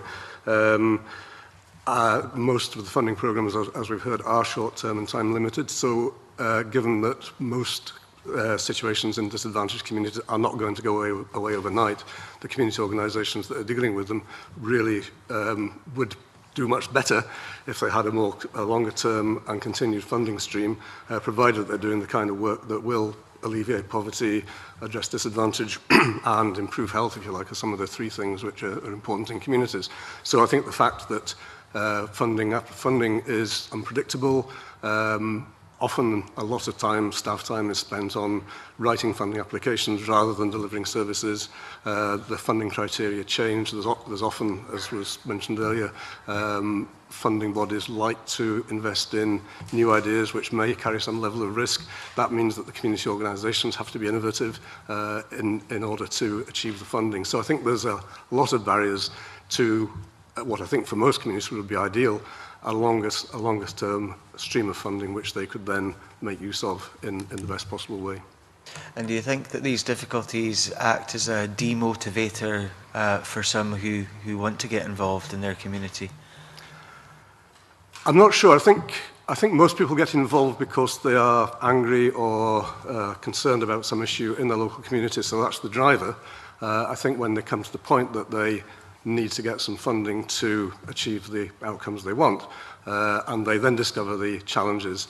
I think most people get quite fired up to try and meet those challenges, but nevertheless, there comes a point where people may feel, well, we're never going to get funding for this, so we'll lose our motivation and our energy. Thank you. Absolutely, but I'd make the point also, it's not just about revenue funding, it's about funding to create and establish the vehicles that are going to take forward the regeneration in the area of the community vehicles. And you'll find, and we find certainly, that in the more disadvantaged areas where these community anchor organisations or community groups aren't established, it's more than just revenue funding that's needed. You need support and funding to get these organisations up and running in the first place. But I would certainly agree that the core funding is critical. It takes a lot of time to to develop income streams, and a lot of anchor organisations are working hard to develop income streams in a long time, but any business takes a long time to develop, so there's a long period while they're trying to deliver for the community and also trying to develop income streams when core funding is absolutely essential. We've seen where it does make a big difference, where a group has been struggling as volunteers and then they do get some core funding, for example, in the Highlands through the HIE and Leader Community Account Management programme. And the recent evaluation, we're told, has been extremely positive of that. So, yes, the core funding is needed. It's not just about projects. It's great to have the project funding we talked about beforehand, and you can build in a bit of core cost to cover that overhead, if you like. But they've got to, these groups have to consult with the communities to find out what's really needed, get appropriate developments. So that's funding overhead, if you need it. It has to be covered, as well as finding out about all the funding and making all the applications and progressing these initiatives, building partnerships, etc. Things that we've found as we've gone around about the country, not only in this inquiry, is that sometimes a little bit of seed corn money can make a huge difference, and it's not actually a huge amount of resource, whether that's money or people, that's required. It is that kick start. One of the things which you mentioned there, Mr. Dutton, was Leader. Again, in places that we have been, there has been quite a lot of criticism of Leader and the amount of hoops that groups have to go through to access even small, very small amounts of money from such organisations. What's your experience of that, please? The programme I referred to, all these hoops and are largely handled by the intermediary Highlands and Isles Enterprise, so that the actual community groups simply employ the development officers and haven't the degree of administration that would, if they were applying directly for Leader funding themselves. There's an intermediary who's applying on their behalf. But I would say that definitely where community groups are involved in Leader funded projects, there is a big demand. And the biggest issue with Leader would be the cash flow issues, in that you have to spend the money and then you seek reimbursement, which is a huge issue for organisations that have no capital reserves, have no income and cash flow on a regular basis. Other than being over-reliant on intermediaries, would it not be best to try and get rid of some of those hoops and actually declutter the processes that folk have to go through? Yeah, absolutely. I mean, we have hopes for the People and Communities Fund for funding for core funding for community anchor organisations. Also, in some local areas, there are community benefit funds from wind farms and things like that, where we can organisations can get funding for development officers. Problem is, a lot of these are for 2 years or 1 year or 3 years or whatever. If you are talking about regeneration, you are talking about a long-term process, and what you want is a continuum of this organisation developing and building on each successive initiative, and that is the continuum throughout, while all the different funding programmes are keyed into throughout the programme, the process. Mr. Milne, please. Thanks. I think Rory's point on sustainability and sustained effort there is really important, and I think we can see, if you look at the SURF Awards booklets and indeed those allocated over the years, a lot of those come from the Highlands and Islands area. SURF is not just an urban organisation concerned with the whole of Scotland. And what I would say, one of the reasons that we see these successes emerging is because of the very sustained, settled approach which the Highlands and Islands Enterprise organisation has been able to deliver in that area by connecting up people and place and economy, transport, technology, regeneration, in a way that doesn't seem to have been possible in the more dense urban setting in Scotland, where we see programmes, regimes, branding turned over every 3 or 4 years. I would suggest that's simply a reflection of the greater political temperature in the centre of Scotland as opposed to the more rural Highlands and Islands area. But the issue of sustainability is key. I think, again, we would maybe want to ask what it is we're trying to achieve here. There was an earlier question about need, about addressing need, and I think that is very important. I think regeneration, as is degeneration, is ultimately about poverty and inequality and trying to address that. And It may not always be possible then, in the areas where there is greatest difficulties, to bring forward organisations which are already well equipped and well networked and well resourced to take on responsibilities. In the first place, what we're looking for is participation in many forms. That's what we need to be supporting. We need to be supporting ways in which people can be involved, and not assuming that people will initially want to start by owning an asset, running an asset, managing an asset, but by being more actively involved in their community, and therefore growing capacity to make decisions about what is best, intelligent decisions as to what are assets and what are in fact liabilities. So sustainability is important, but also not assumptions that the end game is community ownership. You mentioned the word regime there, Mr. Milne, which I think is quite interesting. Do you use that terminology because you believe that too much is being done top-down rather than bottom-up? Actually, to some degree, I think not enough is being done top-down. I think if we look at the right-hand column in my paper, if we consider, I think the Scottish Government probably doesn't do enough to think about how its decisions on procurement, its decisions on infrastructure, its decisions on service targeting are most effectively engaged in a way which will benefit those communities at greatest need. I think there's a danger of shifting that macro, major economic and social responsibility onto already fragile communities with a lack of capacity, and people who are frankly trying to pay their bills, hold their family and hold their community together, to ask them to solve the macro problems which governments at a national, European and international level have both created and failed to address over decades seems to me a bit of an ask.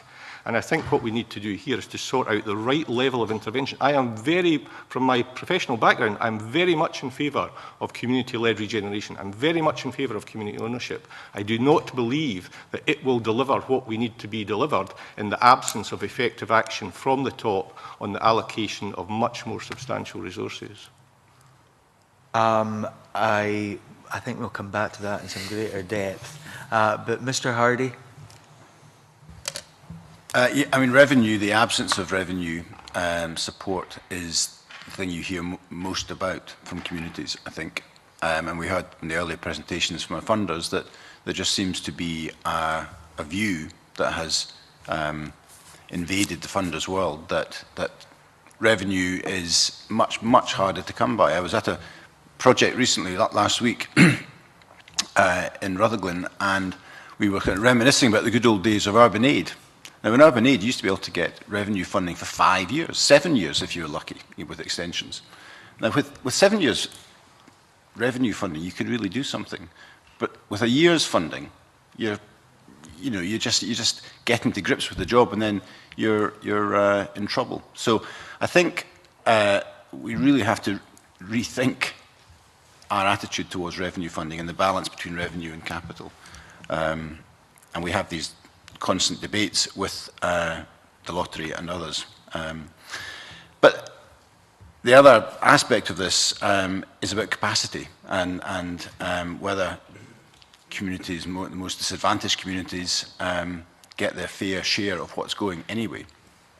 And it is about capacity, but it's not just about, so we need to go in and build capacity, because we've been doing this capacity building thing for a long time, and in some regards it doesn't seem to work, or it doesn't seem to change the balance of who gets the cash when it's out there.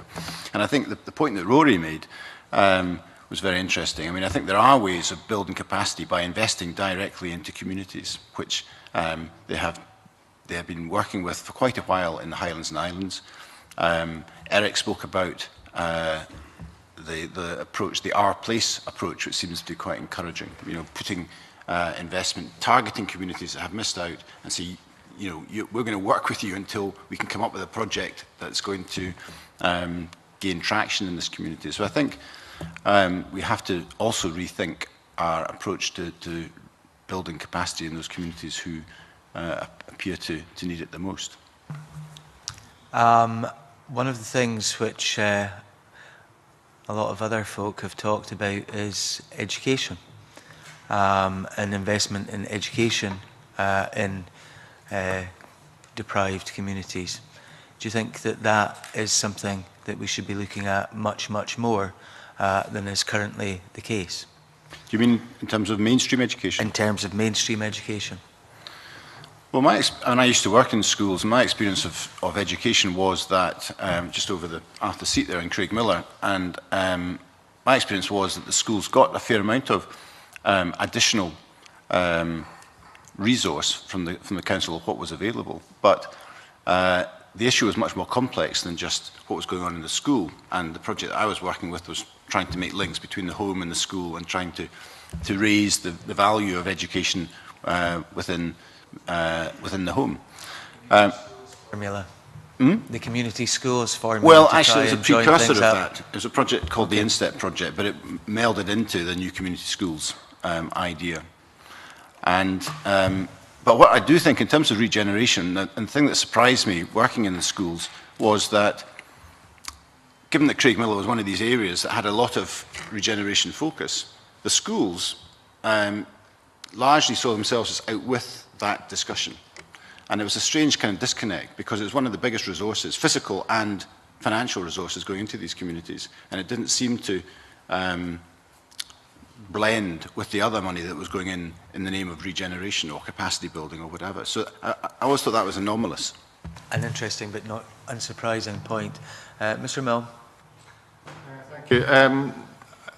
Internally within schools, I think, although it's a subject of some controversy, particularly in secondary schools at the moment, I think the Curriculum for Excellence regime, which is going through at the moment, is one which is opening up some very interesting avenues in terms of the way in which young people think about themselves as citizens, their participation, their creativity.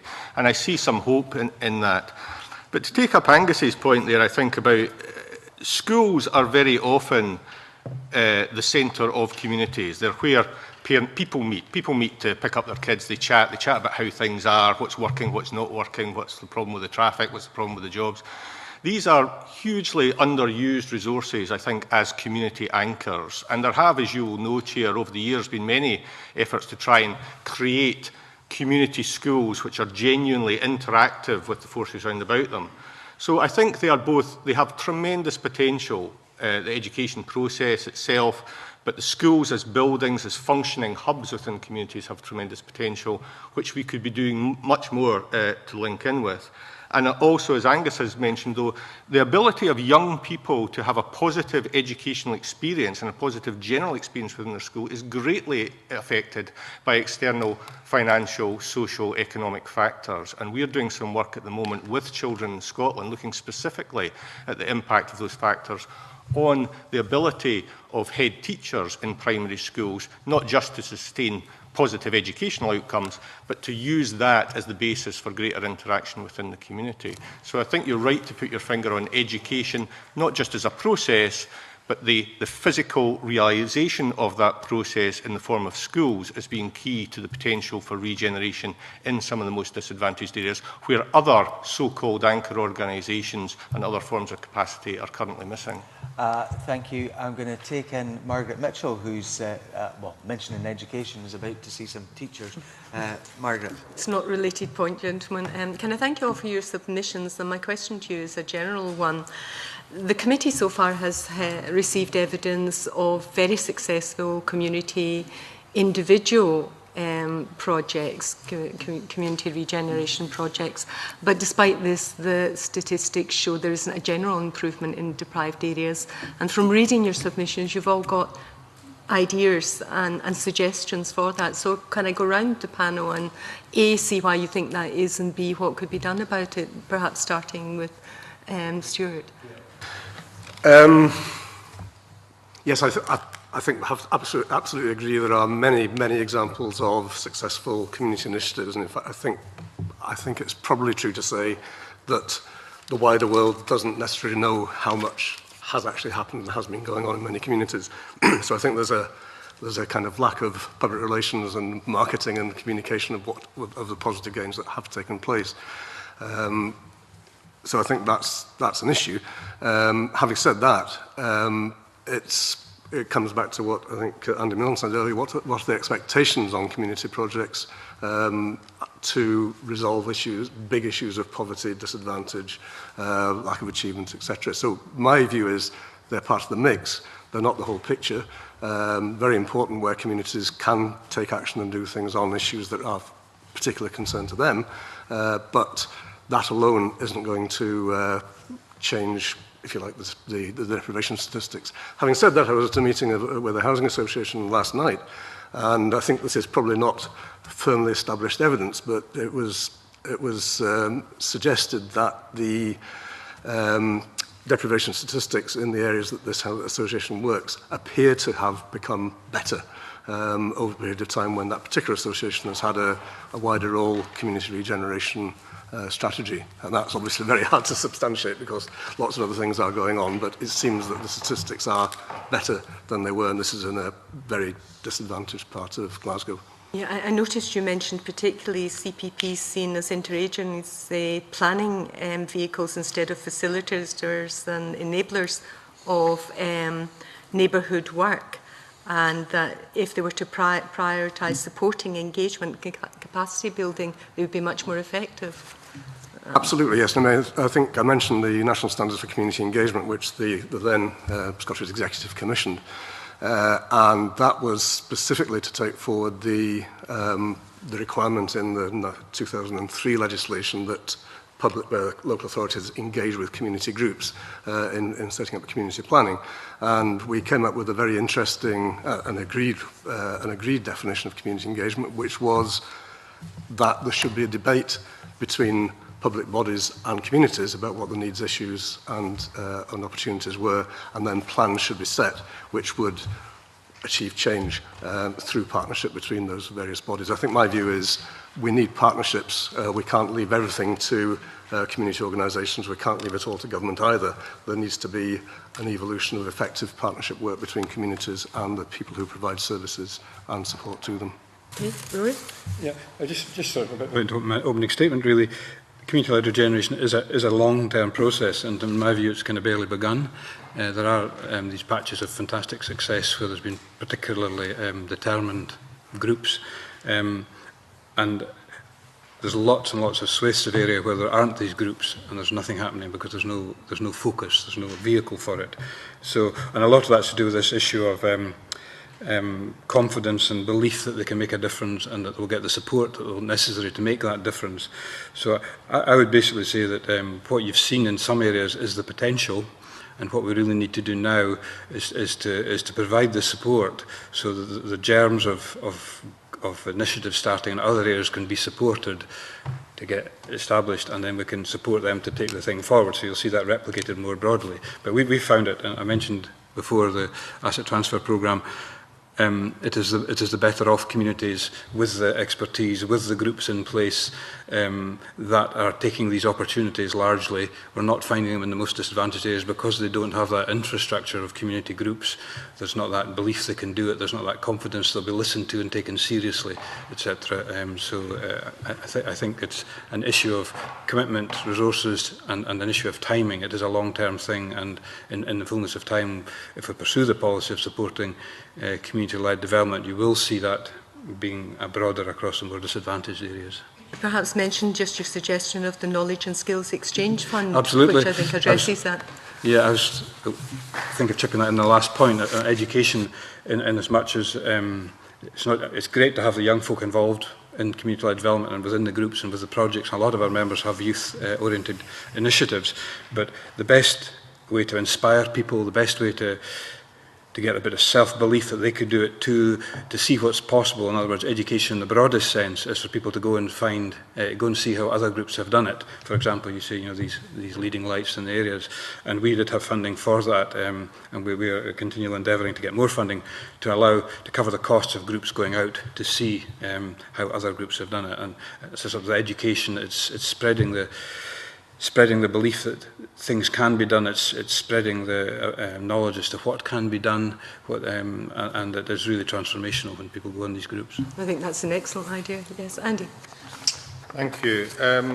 I think, again, to pick up Rory's point, I think unless we consider and address the underlying issues of inequality and poverty, if we move simply to trying to support communities coming forward to take on community projects and assets and developments, we'll end up actually increasing the level of inequality rather than decreasing it. The community, if we look at some of the largest scale and most successful community-owned asset management programmes in Scotland, we'll see that they happen in areas where there is already a substantial level of resources, networks, connections amongst people who are not within the deepest SIMD statistics, the multiple deprivation statistics. So I think there's a job to be done there, and that goes back to my earlier point of what we're trying to use this tool to achieve. I think using a tool of community capacity building to build levels of participation, confidence building, network and skills is right. Suggesting that that's a way of delivering community regeneration and addressing inequality and poverty is not correct. I think you would have to look at it's not reasonable to expect those projects, good as they are, and wherever they are, to overcome the impact of, for instance, what I would view as the regressive impact of tax and benefit policy at the moment. That's of a much greater scale, a much greater impact. Dundee City Council says it's going to lose £28 million out of the pockets of the poorest people in Dundee through the present changes going through the welfare system. Now, there are excellent community-run projects in Dundee doing excellent work, but that will not overcome the impact that's coming from broader policy changes. Again, I want to agree with Rory on the point of learning and sharing experience. And while there are some networks, and certainly SURF is one of them, the Scottish Government itself used to run something called the Community Representatives Forum. It then morphed that into something called the Community Voices Network. And those were modestly funded government initiatives aimed at bringing together community projects and community activists from all over the country to share experience and to learn from each other. That was let go of in 2011, and I think that's a gap in the landscape. If we're serious about trying to learn from all of the successful projects that SURF and others identify over the piece, then we need some form of more sustained effort to build those networks and to share that experience so that not everybody individually feels isolated and is inventing the wheel for the first time. I think particularly you mentioned a little bit of concern while we welcomed the removal of ring-fenced funding more generally to give local authorities more autonomy. The downside was the ring-fenced 148 million community regeneration fund when budgets are under pressure at local authority level.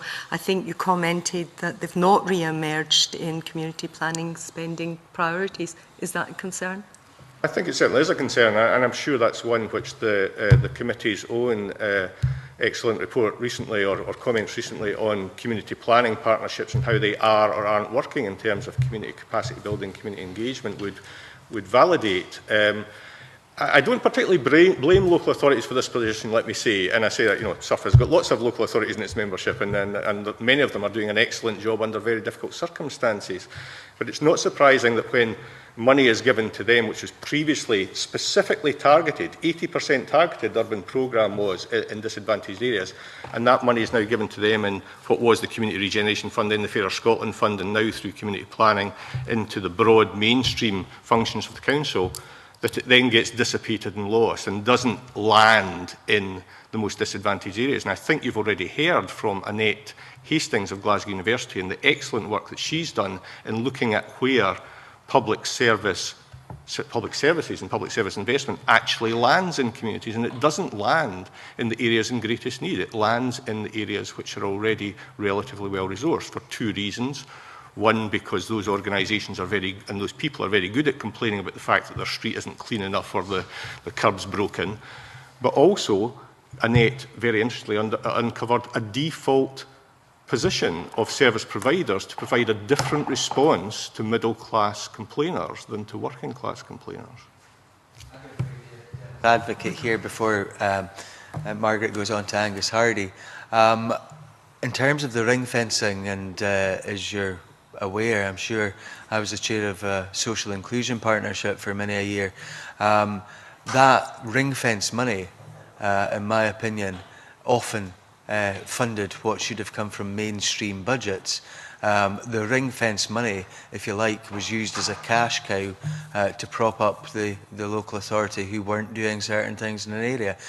Do you think that's a danger of ring fence money and the fact that it allows various public bodies to withdraw further from providing mainstream services in particular areas? Back to myself. Yes. Yes is the short answer. I also worked in a project in Wester Hailes under a social inclusion partnership and community planning as it then morphed into.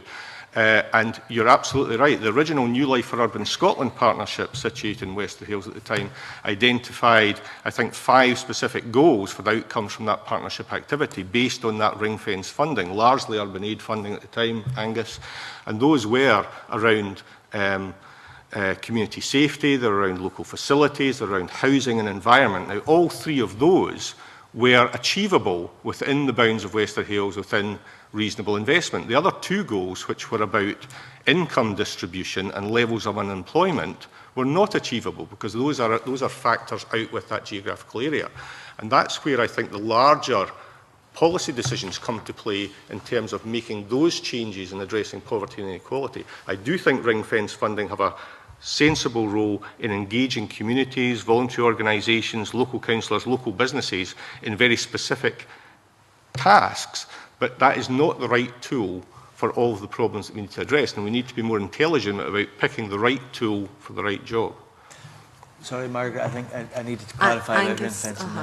if you could just have your... I'm sorry, it was the trouble has been original lost question. is I forget what the question is. Yeah, the question was there have been a lot of individual successfully community-led regenerations, but it hasn't improved the statistics more generally in deprived areas. Yeah, I mean, there have been a lot of very good projects, community-led projects. But my sense is that these projects have, in a sense, squeezed through the gaps and have almost come about because of happenstance or kind of serendipity, rather than any considered strategic development, strategic kind of direction from either government or local government. And I mean, an example might be the community-based housing associations in Glasgow when they emerged. They emerged because the council didn't have any cash to do the housing that they needed to do. So they were kind of forced into a situation where this was really the only option. And maybe the government at the time was prepared to support locally based housing associations. But you think, so they got traction, and that's great. But imagine nowadays the same thing happening. I can't imagine it. Even though they demonstrated time and time again the real value of community-led housing associations, not large citywide ones, but very, very localised ones. So, I mean, I think it's just this, the dominant culture is still about top-down, still about, and I can't quite figure out why, despite the evidence that we produce and example actually of the People's Community Fund, which is to encourage community-led regeneration, and yet the government still set in and said, here's the criteria, here's what we want you to do with this. That's right, and I mean perhaps it's sort of because of the pressures of the demands that have been made in that fund, but actually if you look at where the cash has gone, it's kind of slightly confusing in terms of if this is a fund that's supposed to support community anchor organisations. Most of the money has gone to housing associations, and certainly not all of them are locally based housing associations. I mean, how the largest social landlord in Europe qualifies as a locally led organisation, I don't understand that. And how one of Edinburgh's finest cathedrals qualifies as an anchor organisation, I don't understand that either. So there are kind of confusing messages coming out of what was supposed to be one of the main planks of delivering the strategy. And the strategy, what was published 18 months ago, but really, we haven't seen much evidence of, on the ground anyway, we haven't seen much evidence of how that strategy, which was all about shifting the landscape towards community-led regeneration, how it's going to happen. And I think that's so there's quite big question marks, I think, hanging over that strategy at the moment because we've yet to see the evidence of delivery. Okay. Thank you very much. John Wilson, please. Thank you, Convener. Good morning, panel. Just to follow up on Angus Hardie's last point there about where the resources have gone and whether or not the resources have went to the right communities. in the right organisations within those communities. Would the panel want to comment further on the point made by Angus Hardie in terms of, do you think the resources that have been spent in the last 30, 40 years have been put in the right direction, or have, say, take for instance New Life for Urban Scotland, which I do have experience of, given I worked in Castlemilk for in 87 through to 94, I knew firsthand what was being delivered in New Life for Urban Scotland in Castlemilk. Do you think the resources were targeted at the right individuals, right organisations, to deliver the right outcomes for those communities? Mr. Hardie, if you want to go first, please. Well, if you stretch back to New Life for Urban Scotland, I certainly think not is the answer to that. I mean, I was out in Wester Hailes just recently for a kind of rather sad event, which was the main community hub, which was developed over that time, was going to be demolished by the council. And it was really the last symbolic act of those days of investment into Wester Hailes, which ran into something like £125 million. And you think now, well, where is the benefit of all of that? Because the kind of quality of life outcomes that, I mean, Andy, I can't remember what you said there, but I don't know how you've got that kind of memory. But anyway, 5 key outcomes that New Life for Urban Scotland had.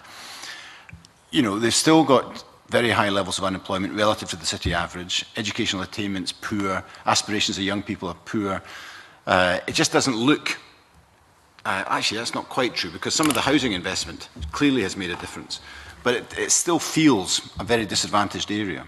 So you think, well, we're doing something wrong. If we're throwing all that money at an area and it's just, in a sense, sliding off, or none of it's sticking, then I think we should be changing our approach. And that's what's so bewildering about this, because we're not. We seem to be continuing to deliver regeneration in a pretty much top-down fashion as always. And I think we've got to change that. Mr. Milne. Okay, I'm at risk of disagreeing with Angus here. I think that... Is that allowed? Oh, good, right. Okay, well, I'll go ahead on that basis. I'm not sure that £125 million over that period of time, over that geography, is anything like sufficient to deal with the kind of challenges that people in those communities were facing and the changes that have taken place since. Again, in the document I've left with you here, I've raised some issues about the changing employment patterns that we've seen over the years. We have now got an extremely low base, low-skilled, low-paid employment pattern in Scotland. Much more part-time, temporary work. That's where the money comes into households. That's what affects people's ability to look after themselves, to be good neighbours, to look after their families, to support their local institutions. Against that background, the kind of sums that we've put into area-based regeneration are just not going to do it. What they are going to do is they're going to deliver individual projects from time to time, which will last for 5, 7, 8, 10 years. Individual people will grow through that process. They'll learn new skills, they'll make new friends, they'll build new networks. They'll most likely move out of places like Wester Hailes and go and find a house somewhere else. Places like Wester Hailes, Craigmillar, Easterhouse, whatever, are functions of the way in which the economy, the broad economy works. They are not about those places.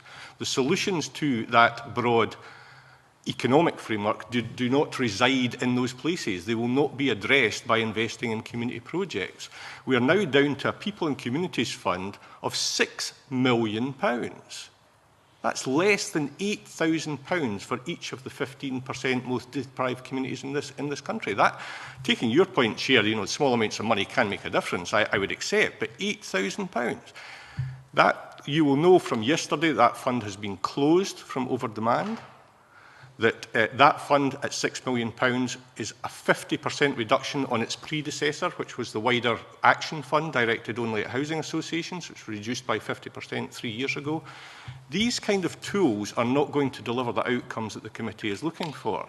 The outcomes the committee is looking for will come through the £9 billion procurement budget, through the £17 billion infrastructure investment plan over 5 years. How those resources are used, targeted and allocated, how public services are directed will achieve community regeneration.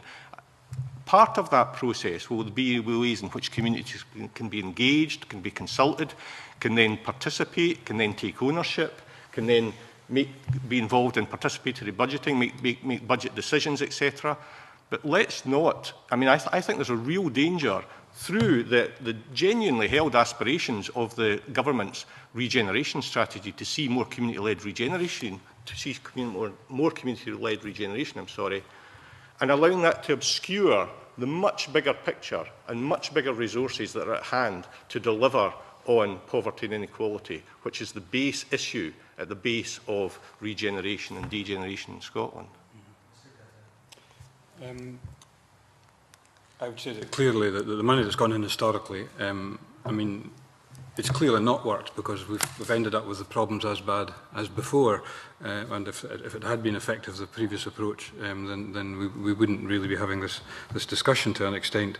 Again, for instance, disagreeing, I would probably take issue with a few things Andy's just said there, in that I think we haven't seen the potential of community-led development because we're only scratching at the surface, and it's a long-term. It's a cumulative effect of something happens and it builds on that and builds on that and builds on that, and it's not a question of having an initiative that's there and gone, and it's cumulative, and you get that.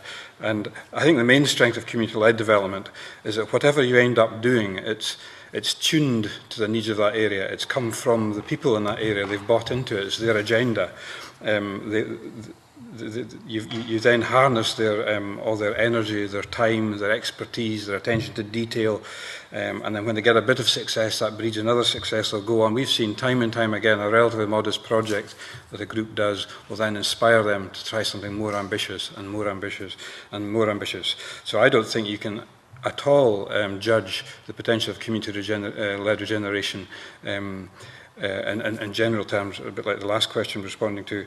I think it's the potential for it has not been tested. It hasn't, and I think that it's got a lot of potential. I'm not saying it's purely that. There's a mixture for both. It's not an either-or situation here, but I think we absolutely have to, as Angus was saying, we have to get resources to these areas in order to get the whole community-led development processes kicking off there. Yeah, probably like to make two main points. I mean, one is just to further things about regeneration really being, I think, about poverty at the end of the day. And I think we're in a situation where the poorest communities have actually got at least a triple whammy and possibly a quadruple whammy. First of all, income to families through the welfare benefits system is reducing. Secondly, as we've mentioned earlier on, local government is also having reduced budgets, therefore is cutting back, I suspect, disproportionately in terms of the communities that have the most requirement on those services, which is the poorer communities. Thirdly, local government also has to cut back on its funding to community and voluntary organisations. So again, to the extent they work in the more disadvantaged areas, that's a further issue.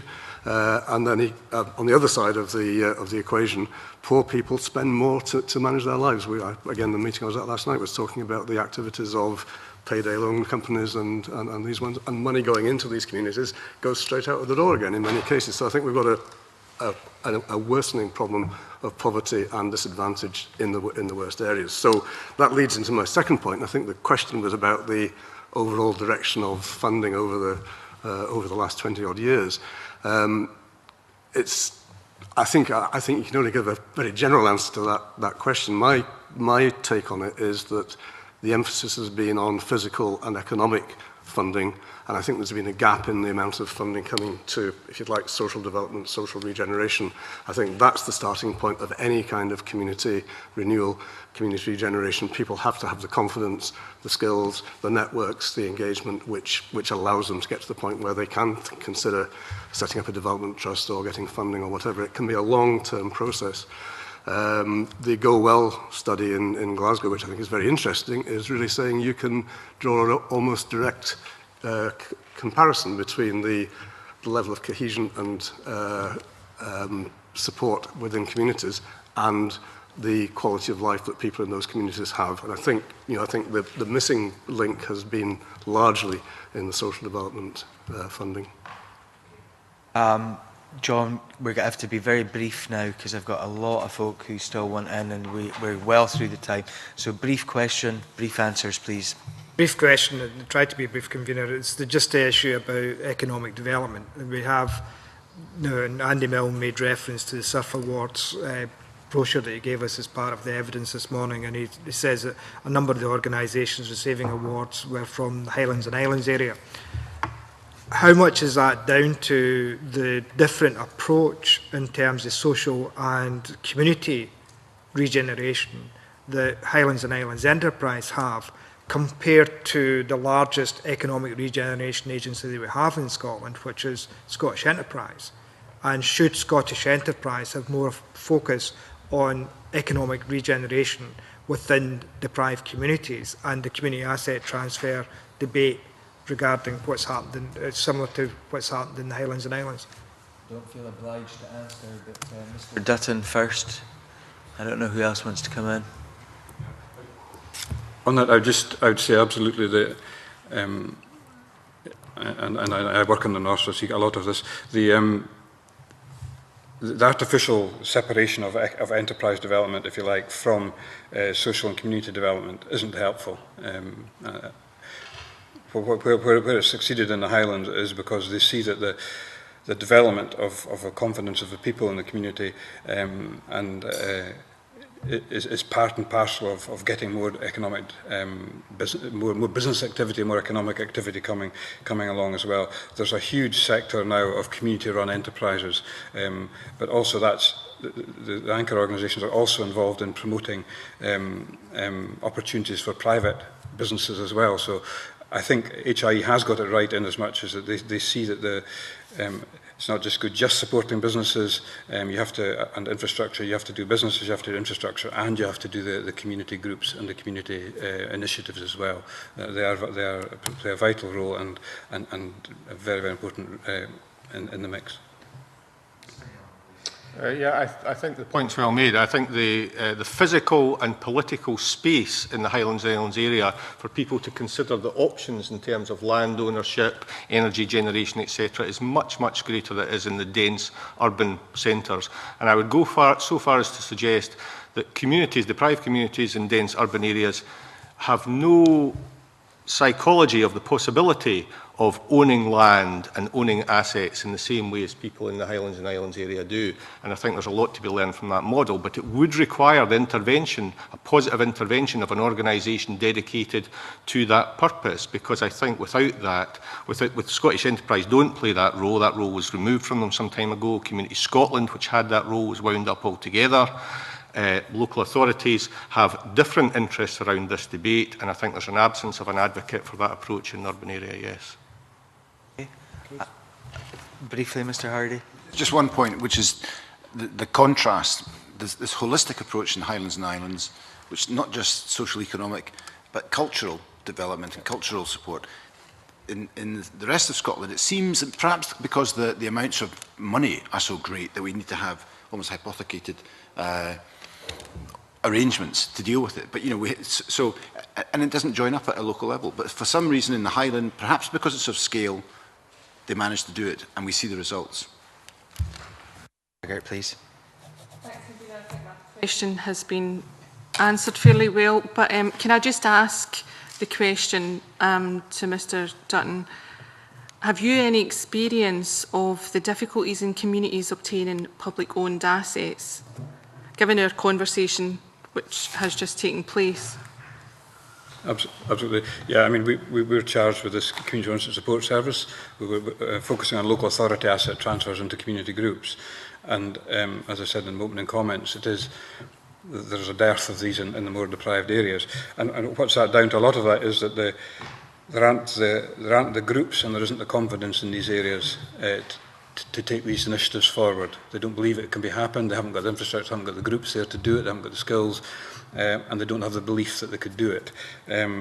So there's a lot of work. We've got a lot of inquiries from these areas, but there's a long journey when you've got to consult with the people to see is that something people really want to happen there. You've got to get what would you do with the asset, who might help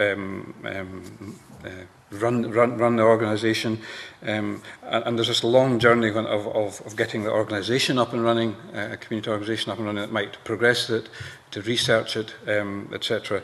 And that needs resources, and there aren't resources available for that just now to make that happen, to create these sparks of ideas and get them into a working group and then into another group, and then to start liaising with the local authority and working out, and then to start resolving the other barriers and issues further down the road, such as the cultural attitudes about transferring perhaps a local authority asset to the community, such as things we haven't touched on yet. It was mentioned in the earlier session as state aid, as valuation of assets, common good, all these sorts of things. There are other barriers further down the line, but in a lot of areas, the first thing is that they haven't got there's no community infrastructure there, there's no belief that it can be done, and we need a lot of effort in the more deprived areas to make that happen. And then after that, there's the common barriers to the rest of the country as well, as far as these other issues I just mentioned briefly. I think the point has been brought out throughout the conversation earlier. Stuart Stevenson, please. Thank you, Convener. I wanted to just go back to where we started in the conversation, because I think we've got very process-bound in the last half hour of debate, and go back to people and capacity. And I just wonder what capacity means. And let me test with you that capacity is where the individual's abilities, experience, and ability to develop is matched to the task they're going to undertake. Is that a fair definition of capacity? Yeah? Rory, if you want to start. So I'd say absolutely on an individual level, but also on a community level. Just as the individual needs to have the confidence and the skills and the ability, you need to have within the community, you need to have that capacity, you need to have that community infrastructure, the networks, the links, the organisations, the confidence within that community, that sense of identity, so that community has the confidence, the capacity, as well as the individuals within it. Let me just take that forward then. In communities where there is relatively little capacity, either in individuals or organisationally, clearly if there's a mismatch between individuals and the tasks, you can improve the individuals or shrink the tasks. To what extent is the work being undertaken in communities that are particularly disadvantaged in terms of capacity to help them find tasks that are small enough for the capacity that's there, so that the individuals can build belief in themselves, have a few successes, and therefore move on to tasks which are bigger than what might be as simple, it might be as simple as an individual in a community getting one dog waste bin on a lamppost.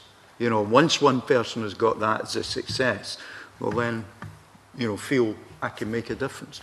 To what extent are we helping people with low capacity find tasks that will help them build to a position where their capacity grows? My first response to that is to say I don't think it's up to the rest of us to find the tasks that the communities should take part in. I think community development is based on people having the opportunity to think about what future situation they would like to have in their community, what parts of that they can do themselves, and then the capacity building process is really about saying, well, if people have got the ability to take that forward, that's fine. If they haven't, where can they get support from to achieve that? Again, this same meeting I was at last night, which must have been very useful for me today, a local group has recently acquired lottery funding to create a community centre, basically. They would not have done that by themselves, but they have done it with the support of the Housing Association, which most of the tenants are part of. So the Housing Association provided the organisation administrative support to that community group. The community group is in a sort of shared ownership situation with the Housing Association, so they have responsibility for the way it operates and the management and so on, but there's a backstop position and there's been a lot of support to get to that point.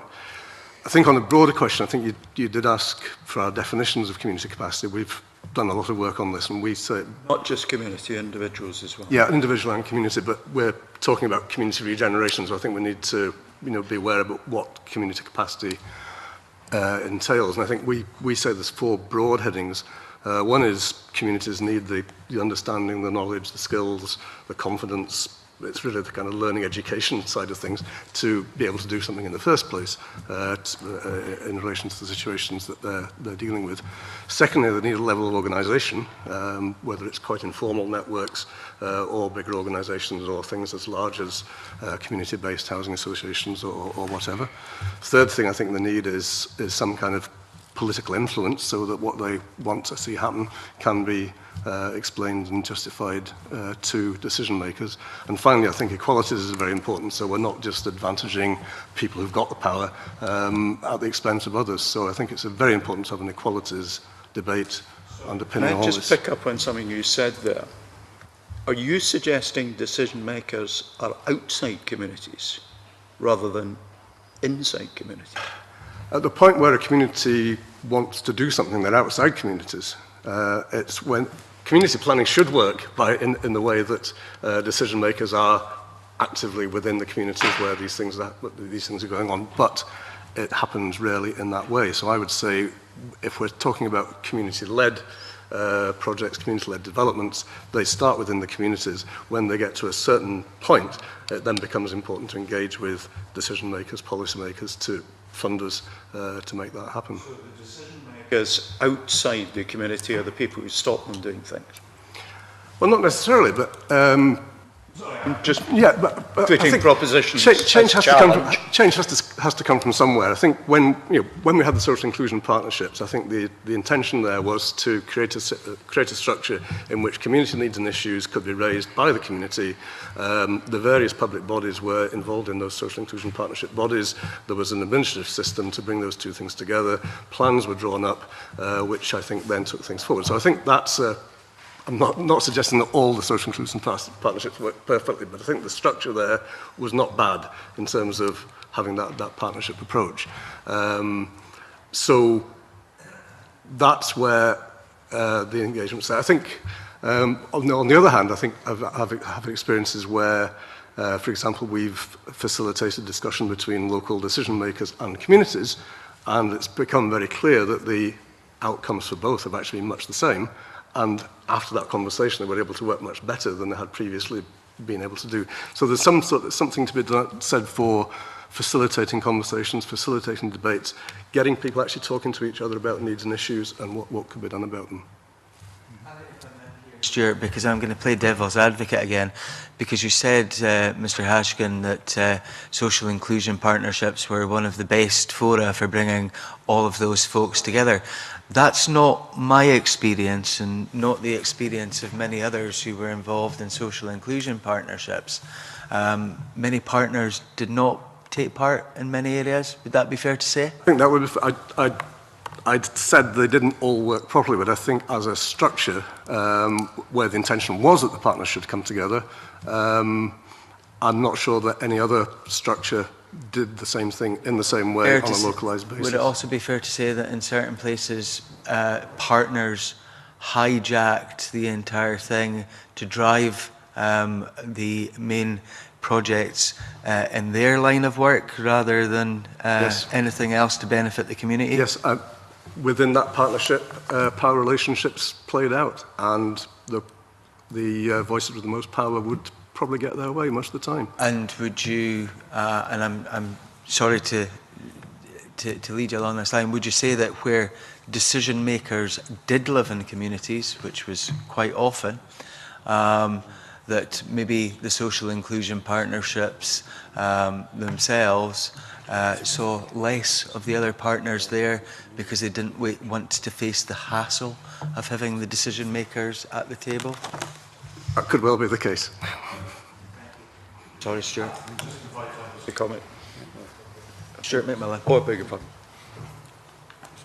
Well, oh, sorry.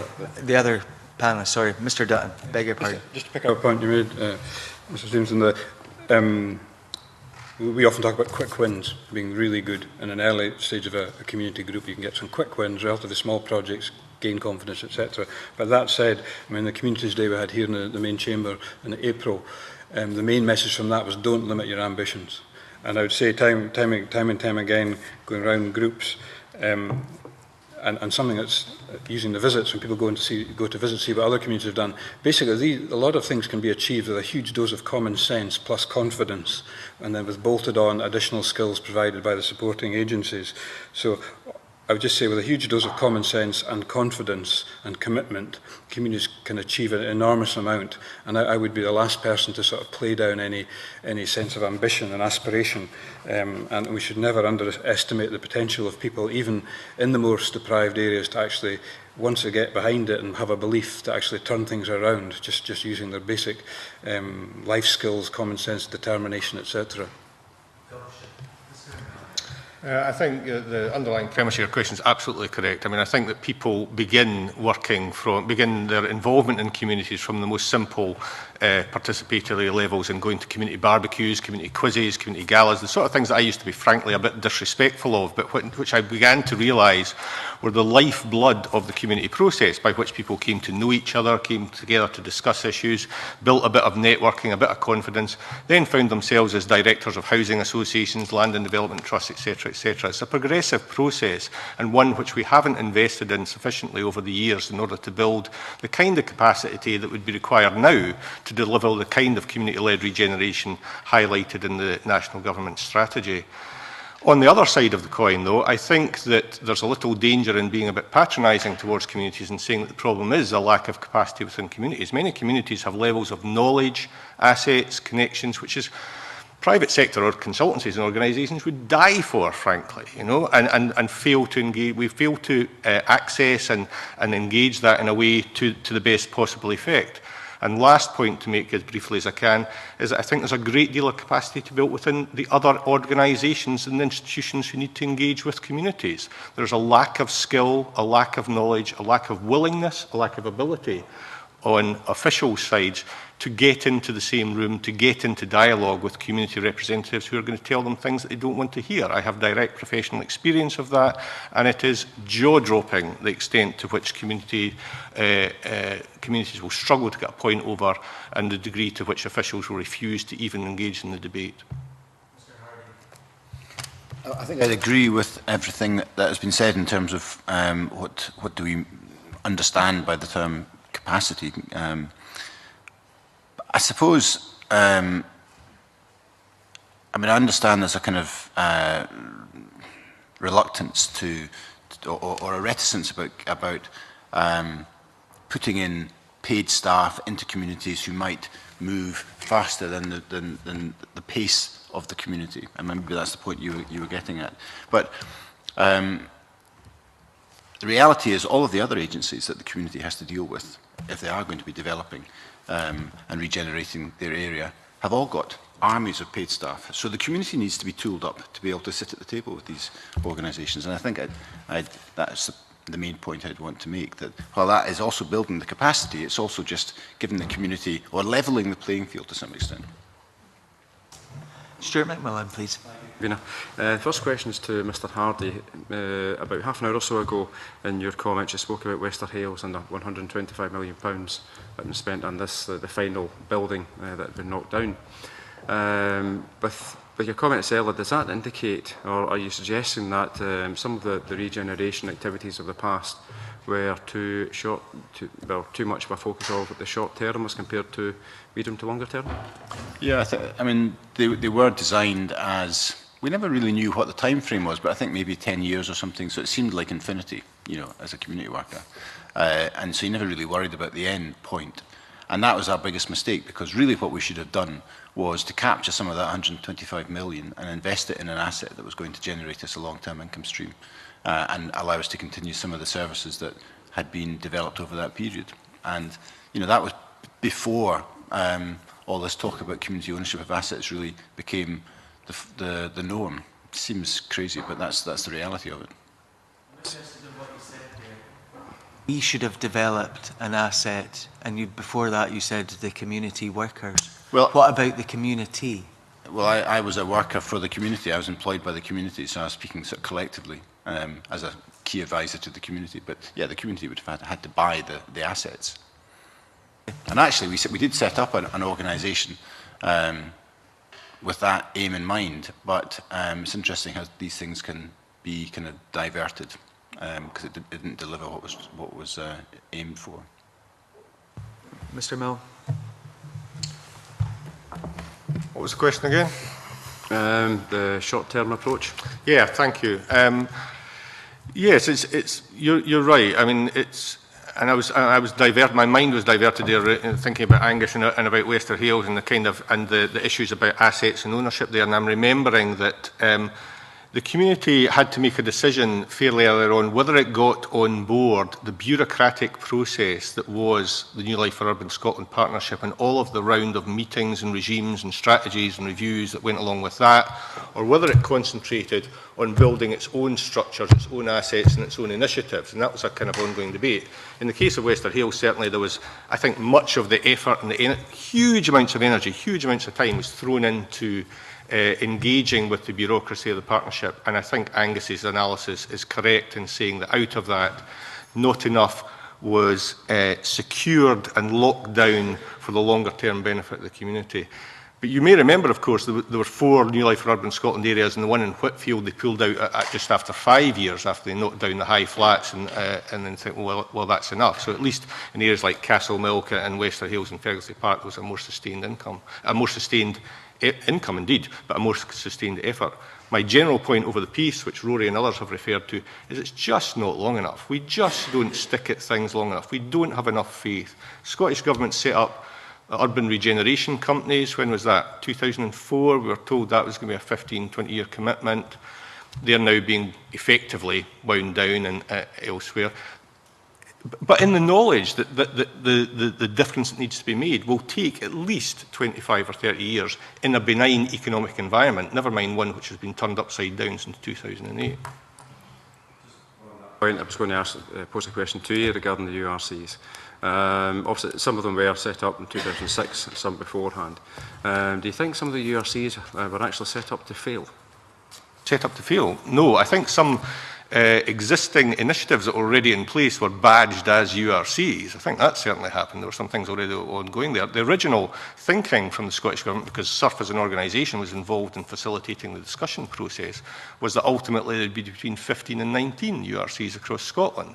The first 3 that were set up, 2004, were badged as Pathfinder URCs. We were to learn from them. There was to be learning networks around that.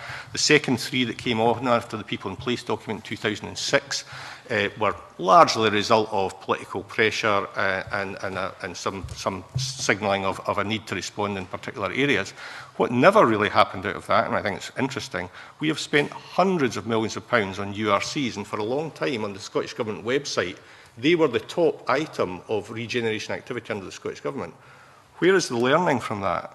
What have we learned? There has not, unless I'm missing it, there has not been a deep evaluation analysis of where that money went and what was achieved. SURF as an organisation, because almost all of those, all but one of those has been a long-term member of SURF, we know that there's lots of good work happened there. We know there's lots of good things happened, but there hasn't been an analysis. We've spent hundreds of millions of pounds on our high-profile regeneration model, and we haven't analysed the outcome, and we haven't spread the learning from that outcome. In terms of some of the areas where the URCs are in operation and when the URCs were actually set up, do you think there was an underestimation in terms of the costs of, first of all, the remediation of the land and the assets that were actually given before they could then actually develop anything upon them?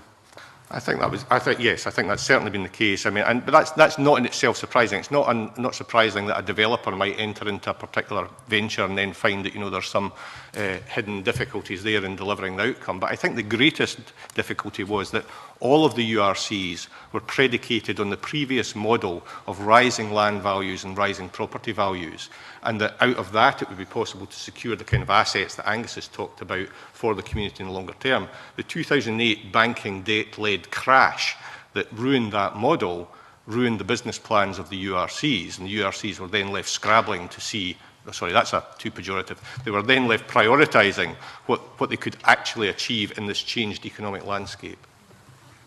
There's one other area that that hasn't been touched upon at all today. It's in terms of tourism and leisure and its impact upon regeneration. Also, there will be some areas of the country where it's kind of smaller communities, and maybe introduce maybe kind of a small kind of a boating club or a marina that actually can facilitate and help regenerate that particular community. Do you have any comments in terms of kind of tourism and leisure? It's a key element of the mix. We have members who have pontoons, moorings, visitor centres, campsites, you name it, all part of the mix. In fact, we've got our conference in September. We've got a fringe meeting to kick it off, all on community tourism. It's seen as an increasingly important aspect of regenerating an area, not just having visitors come in, but have visitors effectively buying into the community to find out more about the community, feel part of the community. And also the other key aspect of it is when they're in the area to make maximum economic impact from using local suppliers, local businesses, local products and things like that. So I would agree that tourism is very important and increasingly so. Thank you very much. Okay. One of the things which I've seemed to have found today is that there is a hankering for the past. And I don't think that the past is necessarily as rosy as some of the things that have been said here today. What I'm interested in hearing is what do you think needs to be done in the future in terms of ensuring that community groups and the third sector have their say in regeneration matters. Mr. Hashagen. I think my short answer would be to come back to what I said earlier on about social development. I'd like to see more people being assigned to what I would call neighbourhood development work, going into communities, working with people, linking them up. And they talked about barbecues and that sort of thing, organising the barbecues, getting people together. And if that is, the question for me is, we have got to where we've got to. If we don't continue to invest some kind of support into building communities from the bottom up, as the phrase goes, we will get beyond this point without any community energy and community activity to replace it in the most disadvantaged communities. Mr. Dutton. I suppose fundamentally what we're looking for is a reorientation of the effort, if you like. So we're talking core funding to allow these community initiatives to establish and grow. We're talking about a cultural change as far as the public sector goes, so that they're taking the lead from the agenda set by the community as to what needs to be done. And we're basically finding in the fullness of time that the agenda is being set by the community groups, increasingly strong, sustainable community groups, with effective support from the agencies and projects around them to make these projects happen. So what we're really talking about is to take this community-led regeneration seriously and put meaningful resources in and have a reorientation where the communities set the regeneration of what is actually their area, it's their community, their lives, give them ownership of it, give them responsibility, trust them to deliver, and then pool in the weight of the other public resources, grants, etc., to help deliver that and give support to ensure that, that it is actually delivered and that there's safeguards in it. Thank you. Mr. Milne, please. My three colleagues here have all made an excellent case for community-led regeneration support for community organisations, so I won't repeat that. I'll direct your attention to that green column on the right-hand side of the diagram I gave, which is about where the big stuff is behind the scenes. I think if this committee can have any impact at all in linking the aspirations for community-led regeneration and the expired £6 million People and Communities Fund with the £17,000 million spent in infrastructure spending in the last 5 years, the £9,000 million at the potential spend of procurement per year under the revised community procurement bill, alongside physical and economic planning, targeting of public services and housing investment, you would be able to create the kind of conditions on the ground, as they say internationally, that would see 1,000 flowers springing up in the way that we have seen elsewhere across the globe, where economic conditions have changed and aspirations have been raised by higher levels of investment, education and services. Thank you. Mr. Hardie, please. Well, I'd absolutely concur with Andy's point about, in some respects, that the resources that are currently being made available to regeneration are really sort of chicken feed compared to the large procurement budgets and the large infrastructure spend, that if we could just bend some of that into making regeneration a mainstream activity rather than what it seems to be at the moment, which is still a kind of fringe activity, I think that would transform things.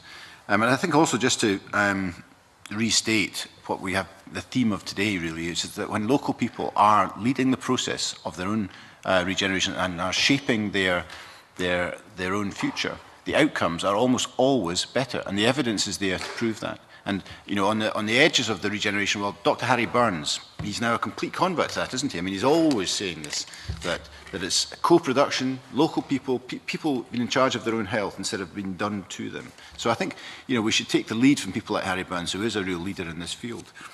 And just the last plea, which is slightly kind of disconnected from what I've just said, but it's one of my three colleagues mentioned it earlier, which is this thing about state aid. We really need to try and get a grip of state aid, put it to bed, one way or the other. Either get an exemption certificate for the regeneration industry, or drill through it and sort it out, because it's the thing which is stripping us up in all over the place. Renewable energy, forestry, asset transfer, it's constantly there. And we've heard from our colleagues in the lottery that it's the big barrier to so much of what they could do. So if we could just sort that out. And I think it's a threat that doesn't exist. It's like a kind of bogeyman that's out there, and nobody really is prepared to just lay it to one side. So that would be my big plea to the committee. Thank you. I'm sure we'll look at state aid in some depth. We have done previously on this committee. Quite frankly, I have to say that in most regards, I think it's risk averseness rather than anything else, but that's an aside. Can I thank you very much for your evidence today, gentlemen? Can I suspend this meeting for 10 minutes when we'll move into private?